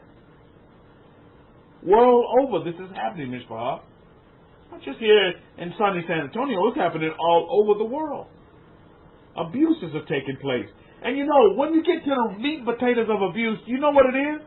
These are people, like Akoin talked about in his lecture, that don't know how to release these areas in their life, or release that built up and pent up anger, hate, abuse that they may have had, or release things that from the past. To let go and release so that they can be free and see. You see? He called them blocks. That's just what it is. So when one area is blocked up, then what happens to that energy? It shoots off and goes somewhere else. And it made this man make a just irrational. I mean, anybody with common sense, who would shoot a newborn baby in the chest? A newborn baby? I mean, who would even think like that? That's what happens. You see, here's a question for you. Can energy be trapped? Can you trap energy? I guess this is getting more into science, but can you capture energy and trap it? I think that's what they attempted to do with the atomic bomb, if I'm not mistaken. And look what happened. Japan has just been celebrated, another Hiroshima. But you see what happens with that? Pretty soon, it's a mushroom explosion that goes on in the side of every individual. Because that energy is going to try to find a place or avenue to be released. And you can't, energy is free. It's free. And that's how it can come to you. And you can attract those things, or you can manifest those things too, because it comes to you freely. How many of you paid for the energy that came to you? No, you don't pay for it. But you do have to work for it. It requires work, like Akoy said in his lecture. It requires work for you to attract, for you to manifest. But you don't have to pay for it. I guess in some instance, if you want to say, well, Rabbi, that is like a form of payment if I have to work for it. But everything in life you have to work for. Do you know you're working right now? Your body's working right now to breathe. It's actually working. Do you know your body don't shut down on the Shabbat when they start talking about this rest mumbo jumbo? Because guess what? If your body shut down on the Shabbat, guess what? Your body is working right now. You don't believe me? Put your right hand over your heart and feel that. Do, do, do, do. Your body is working. And what's working? Yeah, that's what your body's doing. It's working. It's working. That's what it does. Your body is working to breathe. For you to breathe. For you to take in O2 and breathe out CO2. That requires work. Anybody want to stop working? Nobody in this room want to stop working, right? You don't want to stop working. You don't want to stop breathing. You don't want your body to stop working. Matter of fact, we're doing all kind of things. We spend all kind of money. We circulate all kind of money to enhance our bodies, to be able to operate at optimal proficiency. A well-oiled machine. That is big business. Big, giant business, Mishpahah. Consider that going forward. But we all are working at it. And we continue to work at it. And we continue to work at it. And we continue to work at it. To make our lives what? Whatever you think you want your life to be, you're right. You want your life to be happy. You want you full of happiness, full of joy, full of peace, full of love, full of riches, full of prosperity, full of great relations, then that's what it's going to be. If that's what you think. Now, if you're thinking that way today and the next way tomorrow, and you're kind of hippity-hoppity all over the place, then you need guidance and direction like we all need. We need guidance and direction. And where does that guidance and direction come from? Well, we're told in our books, when we look at Deuteronomy chapter 17, I'll begin to read from verse 8 and go and finish up around, let's finish up around verse 11. And again, I read from the Abrahamic-Faith Bible, or what you may know of as the Hidden Truth We Break Scrolls. You don't have this Bible? Make sure you get it. It'll really help you understand the letter of the law. Not just verses. How many times? If I had $1 for every time somebody phoned into us and said, what is this verse saying? I would be a billionaire. Believe me. What is this verse saying? What is this verse? What is this verse? Verse. I have yet to have someone phone in from this end and say, hey, Rabbi, what is the letter of the law? What is the letter of the law? What is it? You see, many folks are doing things incorrectly. Why? It's because they've been involved with misjudgments. They misjudge the Bible. They misjudge those people that they decided to listen to. Misjudgment. Be thankful and give gratitude and give thanks that you are not being misjudged. Why? Because we're told in our books here, let's read from Deuteronomy chapter 17 verse 8. If there arise a matter too hard for you in judgment between blood and blood, between plea and plea, between stroke and stroke, between matters of controversy within your gates, then you shall arise and get up into the place which Yahweh your power shall choose. Look at verse 9. You shall come to the Kohanim, the Levim,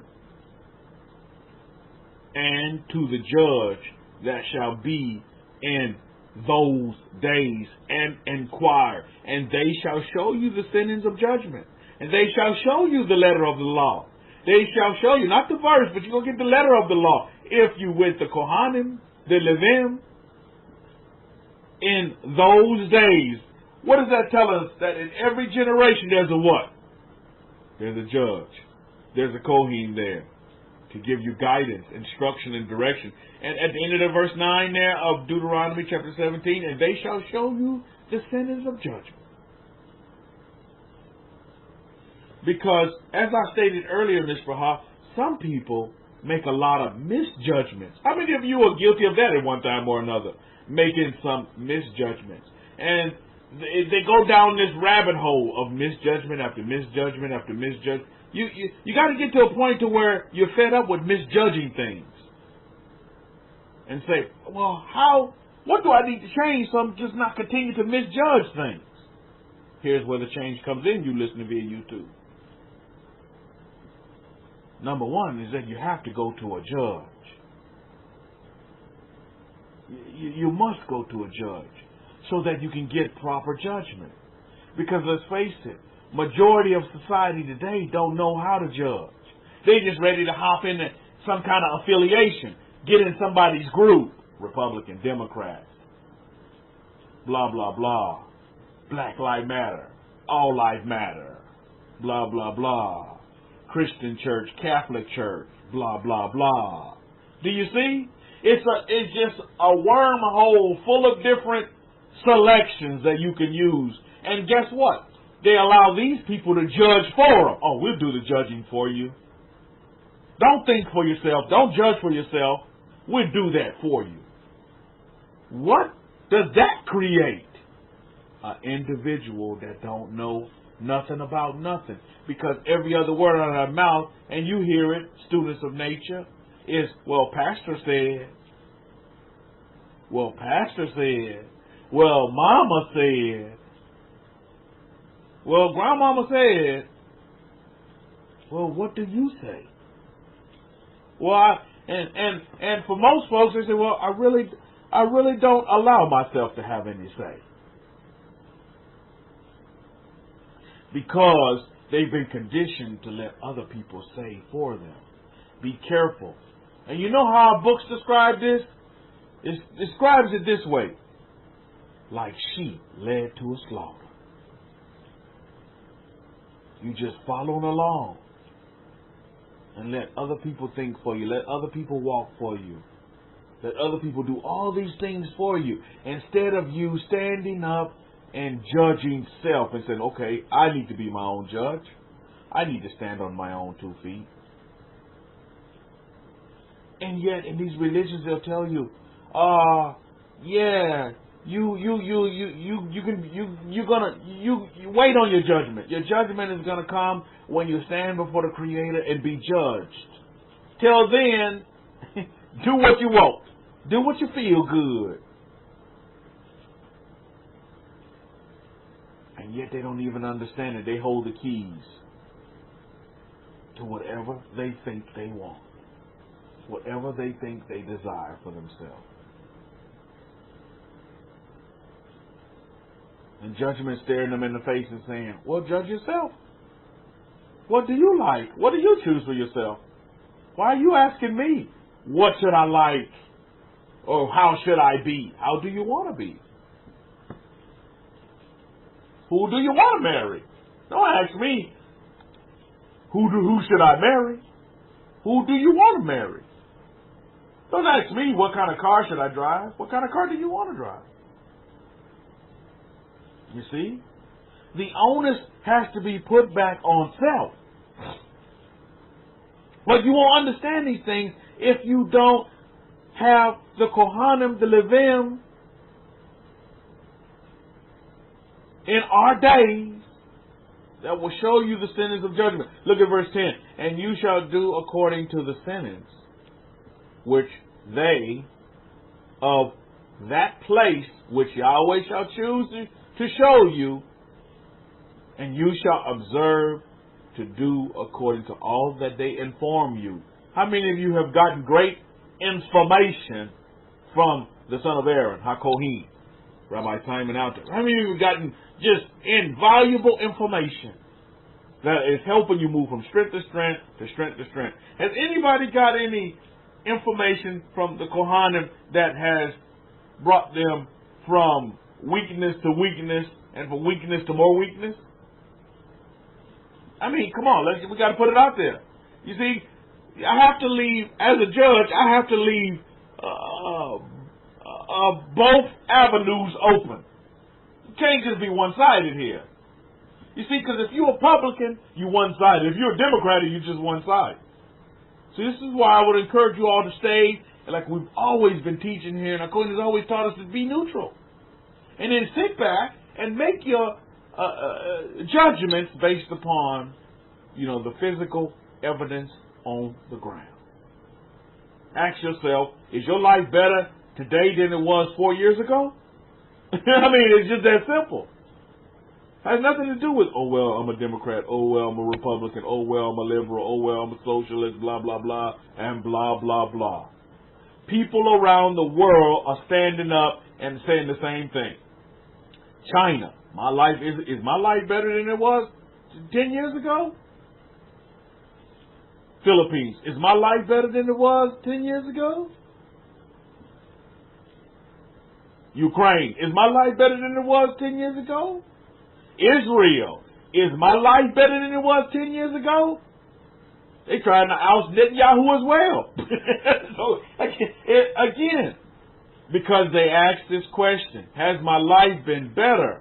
People want a better life. People don't want a life that's just down in the doldrums and you hand to mouth and blah, blah, blah. And you have no legacy to pass on to your children because you haven't been given opportunity. Opportunity has been stepped on and has been replaced by what? Whatever they want to replace it with. Whatever they tell you they're replacing it with. I'm a big fan of Tina Turner. How many of you know who Tina Turner is? I would encourage you to watch her movie that she put out. You know, Tina Turner didn't begin to find peace with her life until she began to go back to the primordial chance. And then she was able to release all the beatdown that Ike put on her. You don't believe me? Watch that movie. And listen to her, what she was chanting in that movie. She was chanting the same primordial sounds that our Kohen is teaching us about. Oh, she'd ring her little bell. Ding, ding, ding. And guess what? She was burning things too. How many of you have seen that movie and you saw exactly what I'm talking about? Put up a capital T if you've seen that movie and you know, Rabbi Kefa, you know what? You're right. She was doing that in that movie. And then that's when she found inner peace with herself. That's when she was able to even go and communicate with Ike. Because she had released all of that negativity and all that abuse that Ike had put her through. And she found peace with Ike. Isn't that amazing? And I watched this movie years ago. Never did dawn on me that that's what I should be doing too. To find peace and happiness and wealth. Because that's what Tina wanted for herself. That's what she thought about. And that's what happened to her. She total transformation.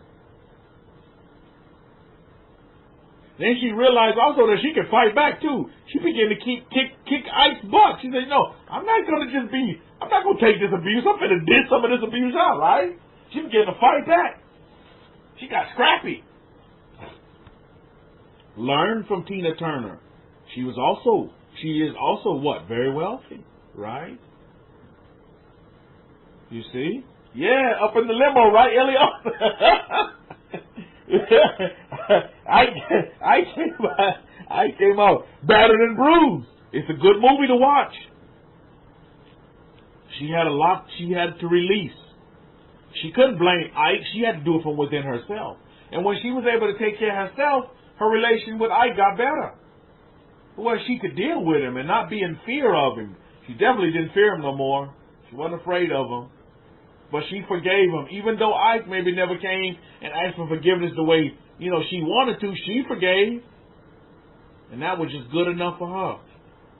Too many of us are waiting on other people to do other things that we need to do for ourselves. Well, they need to man up or woman up and come to me first. Oh, that's romper room, man. Stop that. Fix yourself and the problem is solved. Fix yourself and the problem is fixed. Oh, no. Oh, ain't nothing wrong with me, Rabbi. Blockage. Ain't nothing wrong with me, Rabbi. I'm just perfect. Need some release. You know what I mean? But that's how people think. Because it's always somebody else. It's always somebody else. Never, how can I fix self? Never, how can I fix self? Tina Turner. One of many cases around the world of wealthy people, successful people, happy people. That just like anybody else, they, in their walk, they're going to fall down and they're going to have their scrapes and whatever. But guess what? They can get back up and they can continue on with a happy life and forget about what happened in the past. Release it. Let it go. What happens when you release something? This is when you know you really release something, is that you're not coming back to it. It's not total recall. Like, oh man, every time that comes up, then you know, okay, well, it's been released. You'll know it's released by the action that you take going forward. When those same kind of experiences, situations come up, you react in a different way. That's when you know you fully you released it. And you're getting on with life. And you're actually living life.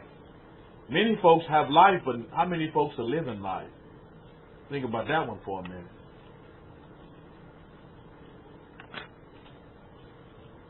Now, here we'll continue on, and I'm getting ready to close up here in a minute, but we'll continue on here because I think this is important for our foundation of judgments. First of all, if we're going to be good judges, we have to have a judge. Listen, if you're going to be a good stock, let's just say you're going to be good in the stock market, guess what? You have to have a good mentor in the stock market that's going to help you be good in the stock market, right? You don't just do it on your own. That just doesn't happen. Everybody has had the help of someone else, the aid of someone else. That's just life. Is that we're on this earth, we're in this universe together. And we have to learn to get along with one another. And those that have great relations, you'll find are those people that are the most successful. It's because they had someone else to give them guidance and direction. So if you want to be a good judge, then you have to have a great judge to go to that's teaching you and giving you, and like our books tell us, to inform you. That's where our Kohen comes in. The end of verse 10 of Deuteronomy chapter 17. You shall observe to do according to all that they inform you. You got to be informed. And believe me, the information that we get from our Kohen, we continue to be informed. And it's given to us. It's spoon-feeding it to us because we probably couldn't handle the steak. So it's being spoon-fed to us bit by bit.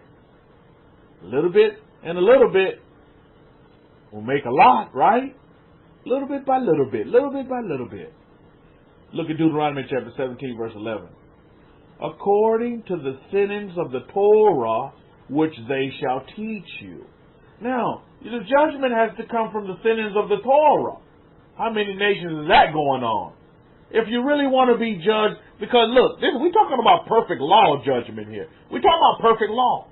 Now, so it has to be based upon the universal law of all the universes. Not the law of the Christians, not the law of the Republicans, not the law of the Catholics, not the law of the Hindus, but it has to come from something primordial. Before the world was, there was Torah. Baruch Hashem. According to the sentence of who? Of the Torah. Well, how many people are following the Torah today? Not many. So this is why judgments are all. Listen, I love America. She is a great nation. She's a great shepherd nation. But as you all can see, the judgments that have been set up here, the judges here in America cannot hold the sandals of our perfect law judgment that comes from the Torah. That's just, right, and fair. As you all know, and President Trump has helped expose this as well, is that a lot of people have been in prison for a very long time for little instances, been given long sentences. Is that proper judgment? And he has really helped out the black and brown community by freeing some of these people. And they tell their stories. They're writing books now about, yeah, I sold a crack of cocaine. I was selling cocaine, crack cocaine, and I got a 25-year to life sentence for selling crack cocaine. But President Trump came in and commuted my sentence. Because again, her law here in America is not the perfect law. It's flawed. How many of you can agree with that statement? How many of you maybe even have friends, family members, and loved ones that's been victims to the system here in North America, that you understand America's system is not just and right and fair? Because what I can't understand is, how does the black and brown population make up about 3% of the whole of North America, but yet the population in prison is about 50 to 60% of the blacks and browns? Something's just not adding up. I mean, all these blacks and browns can't be that bad. We understand that there's agenda behind it. I'm not going to get into all the conspiracy theory things, but I'm just going to look at the foundation of her judgment and of judges here in North America. And so on that report card, I would put need improvement. And I'm pretty sure some of you folks in these other countries would say the same thing. Is that all of our governments, the justice system can be improved. Needs to be improved. Those scales need to tip not to one side, but to be equally balanced for all persons. That is very important to understand. So when we look at perfect law is telling us this. Deuteronomy 17:11, according to the sentence of the Torah, which they shall teach you. Who is the they? Here we go again. Deuteronomy 17:11, highlighted, you listen via YouTube. Who are the teachers of the Torah, of this wonderful Torah that outdates the universes, Baruch Hashem, and this earth, by the way? Who are the teachers of this Torah? Who does the teaching to you? Well, it's the Kohanim. Who's that they talking about? They're talking about the Kohanim, the Levim. They're going to teach this Torah to you. Not teach you a bunch of mamby-pamby verses, but teach you how this Torah can apply. You can take it and apply it in your life right now. And it can be effective. And it can give you whatever you desire for yourself. You can have your heaven, not when you get to heaven, but have your heaven here on this earth. Because you've been given dominion over this earth. So there's some great tools that you have at your disposal. But most folks on the face of this earth don't realize they have the tools. Don't realize they already have the kingdom to the kingdom. However they see it. Most folks see a kingdom to a cardboard box. And that's not what was intended for them. But that's the way they think. So proper judgment. They need to be taught the Torah according to the judgments which they shall tell you, you shall do. There in Deuteronomy chapter 17, verse 11. You shall not decline from the sentence which they shall show you, to the right hand nor to the left. Stay neutral. If you do what you're told, you'll be successful. If you don't, then you won't. Based upon the judgments of this Torah.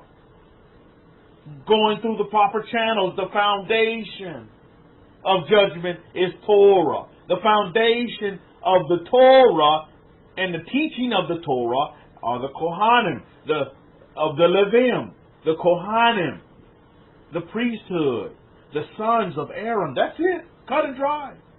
It's quite simple, yet it's been made complex.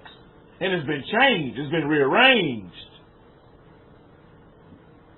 Thus causing friction amongst those that see the changes and rearranges, because they realize, well, I'm doing exactly what Pastor said, but it's not working. I'm following that priest to the T, but it's not working. I continue to be maligned and beat up and hoodwinked and bamboozled and everything taken from me.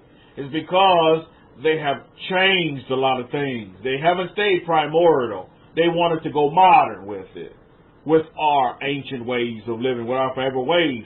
They decided to take it and go modern, to modernize it. And to their dismay, it hasn't been effective. It's not working. But they continue to parrot the same old thing. When are you going to stop, riding on that broken wheel and put a new wheel on there so that you can ride smoothly? They don't want to do that because that's going against the grain. That's going against what they were taught. My grandmama was a Catholic. My grandmama for her was a Catholic. My grandmama's grandmama was a Catholic. So I'm going to be a Catholic. And I'm going to die Catholic and blah, blah, blah, and blah, blah, blah. The conditioning is real. It really is real. The conditioning is real. And it's very difficult for some people, as you see, as students of humanity, to break the conditioning and start to see things for themselves instead of letting others judge for them, instead of having others dictate what they're going to do, instead of having others tell them what they're going to do, how they're going to do it, who you can associate with, who you cannot associate with, what crowd you can hang with, or what crowd you can't hang with, who you're going to vote for, who you're not going to vote for. I would encourage you all in this high election season here in North America just to sit back and to examine. Both sides have a long history. One has a current, both of them have a long history of being in politics. Which one works for you, which doesn't? One has what? 4 years of politics, whilst the other has many, many, many years of being in politics. And look at what the actions that they have done, what they have participated in, what they have associated with, what they have done, for your situation, for America. How have they made America even greater? How have they assisted in that? These are things that you need to look at. Don't put a title on it. Look at the man. Not the title. Or look at the woman, not the title. And make your decision based upon that. But for us, it's very important that we understand that our perfect law tops all of this. Election fever, the Democrat, Republican, blah, blah, blah.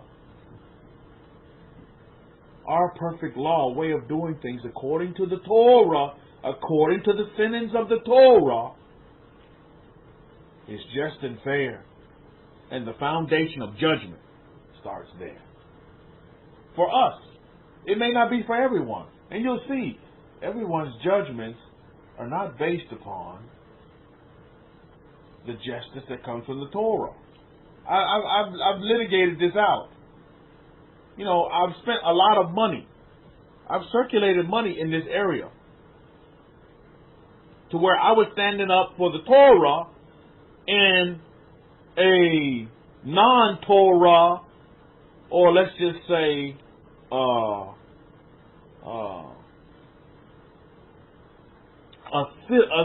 civilian government, not a government based upon the Torah. So the judges, what type of mindset would they have? When I was standing up and telling the judge, listen, I'm a Jew. I don't celebrate Christmas. I celebrate Hanukkah. So my children don't celebrate Christmas. And she could not understand that. She said, you're wrong. You should allow your children to celebrate Christmas. So I lost the case. Circulated a lot of money for that case to stand up for what I believe in. But my beliefs, I learned a great lesson in that. It was a great lesson that I learned. Is that I must understand that I'm in a secular government. The government is not a Torah government. And the same thing if you go to Israel today. The government in Israel is not a Torah government. It's a secular government. So, when you're going in a secular government and being judged by secular judges, do you think they're going to stand up for the Torah? No, they're not. Leviticus chapter 11, nowhere in there is mentioned anything about for me to celebrate a Christmas. It's not there. So I don't celebrate it. But in this secular government, I'm seen as an oddity. So, food for thought for the family members. You're in these kind of relations where you have to deal with that. Understand that first. Is allow them to do their Christmas. Listen. I'm living. I reside. I've been dispersed in the nation. There's not based upon the Torah laws. I learned a great lesson in that. So how am I going to tell this nation and dictate them, okay, you have to follow the laws of the Torah? No, you don't. No, they don't. They're secular. It's a secular government. I learned a great lesson in that.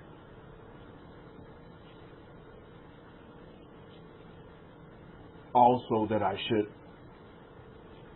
be more lenient. You know what I mean? What does it affect me if they celebrate Christmas? Well, blah, blah. It doesn't affect me one bit. Let them do it. If that makes them happy for them little children to get little presents and stuff and blah, blah, blah, so be it. So be it. I learned so much from that. See, because back in the day, I was super Hebrew. But over in that experience and over the periods, I've learned that, hey man, I'm a stranger in their land. It's not my land. Thus allowing me to be more flexible, more bendable. You see, I realize that the Torah can bend, but it doesn't break. You with me, Mishpachah?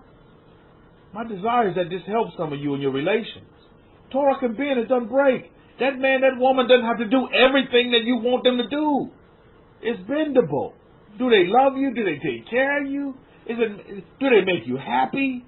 Do they give you peace, love, and joy? Then so be it. Go be happy. It's secular nations that we're in. Understand that. Understand that going forward. So, yes. I get it. I get it.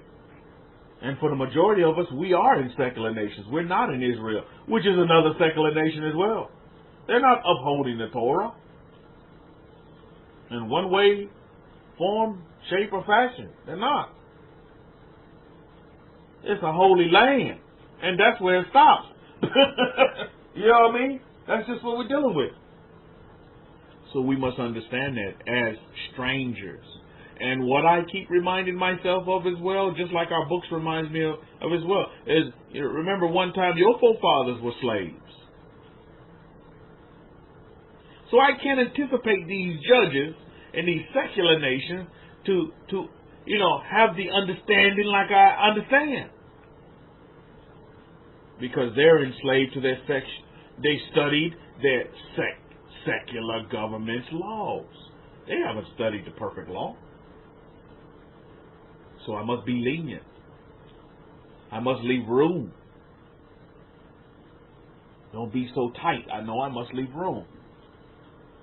I agree to disagree. You know what I mean? And that's just what it is. So on that note, we'll wrap it up for the Shabbat.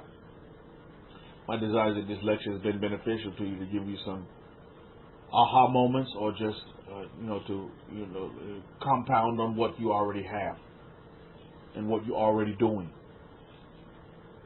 and to aid in your thought process, to help you think clearer, and to help you see clearer, and help you find that peace, that inner peace.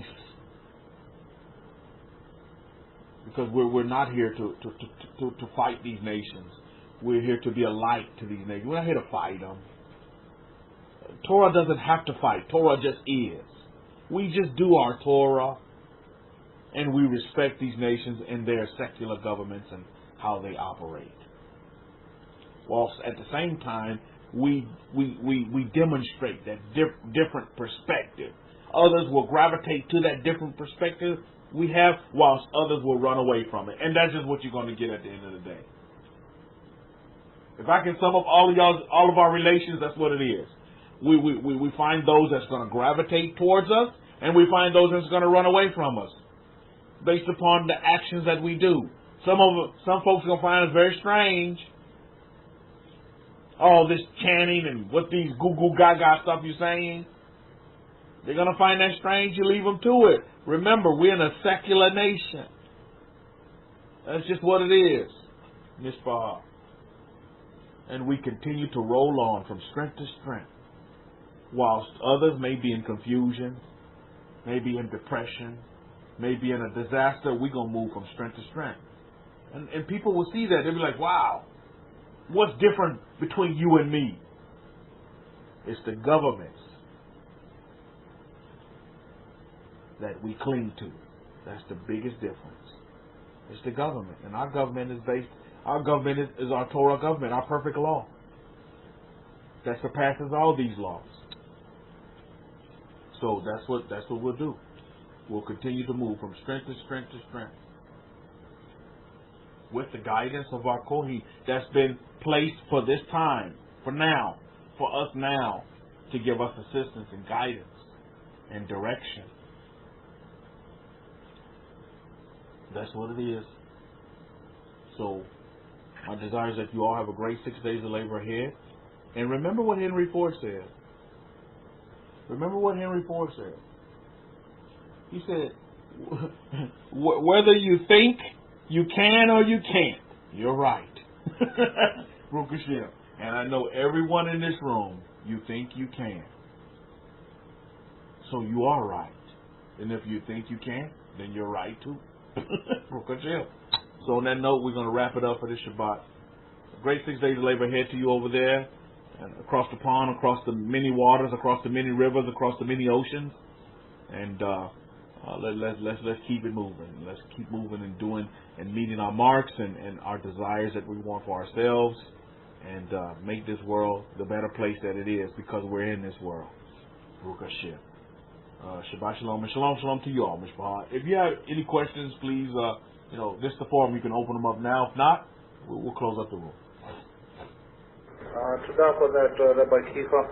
Just a little update. I went to one particular family last week. It was across many waters, about maybe 4 or 5 river crossings, and they joined the House of Israel. I initiated their conversion process, and I witnessed it, and they accepted to be in the laws of the children of Israel. Baruch Hashem Yahweh for that.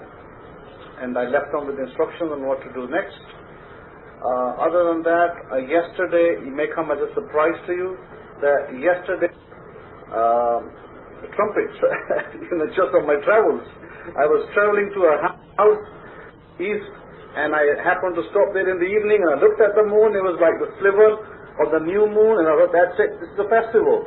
So we celebrated the Rosh Hashanah last night, or the Feast of Trumpets. We celebrated yesterday based on the lunar cycle of the moon. What we saw last night, there was a sliver. I don't know if you saw it in America. Apparently also in Israel it was seen. Israel also, some particular people celebrated in Israel as well. Whilst you are still waiting to celebrate it maybe next month. So I think yours is around 20, probably because the Jewish calendar added a month to it. But I already done it last night. I was with my student, so I happened to celebrate it. I happened to light that little fire, and I gave thanks, and we had a meal together over there, and Baruch Hashem Yahweh. I thought, what a great way to celebrate it, just on your travels, as I was traveling through. Now, what you can do, all of you today, if you get a chance, as soon as the Shabbat ends, go get yourself a coconut, if you can find one, a whole coconut, bring it home, and then take the coconut and then bring it close to your head, so it faces, so it covers, you kind of roll it on your head a little bit, like on top of your head, so it picks up all the vibrations there. You roll it 4 times, and then you touch it on your shoulders, you touch it on your legs, any particular part of your body that is diseased or pained, or any problems there, touch it on that part, and then take that coconut and break it on a brick or a stone. Break it hit it as hard as you can on the floor and break it. And then you just open it up. You may take 2 or 3 tries if you're not a seasoned breaker like me. So once you've done that, you open it up and you remove the extraneous stuff, and you eat the actual coconut part, the white part. You can eat that. And this is a technology that we also use, so it will be very beneficial for you to use it as well. And what this does, it takes away from your mind. When you bring it close to your head and you roll it on your head, what it does, it takes away negativities from your head, and it implants. See, the coconut is very powerful, and it implants good things back to your brain. It removes the negativity and it inputs positivity. So that's the way that works, and it takes away the pain from your body. And if you have pain bodies in your body, if you have areas which are painful, like you've got back pain, you've got leg pain, you've got leg swelling, you just rub it on that area and then boom, break it on the floor. If you haven't got a hard floor, if you've got a wooden floor, get a brick, put it and smash it on the brick as hard as you can. Break it with your hands, and don't go with knocking with a little hammer. Break it with your hands, because that's how this technology works. So it will bring great benefits to you in your life. So have a great Shabbat, have a great week. Next we'll talk about other things next week. Until then, Shabbat Shalom, Shalom, Shalom to you all.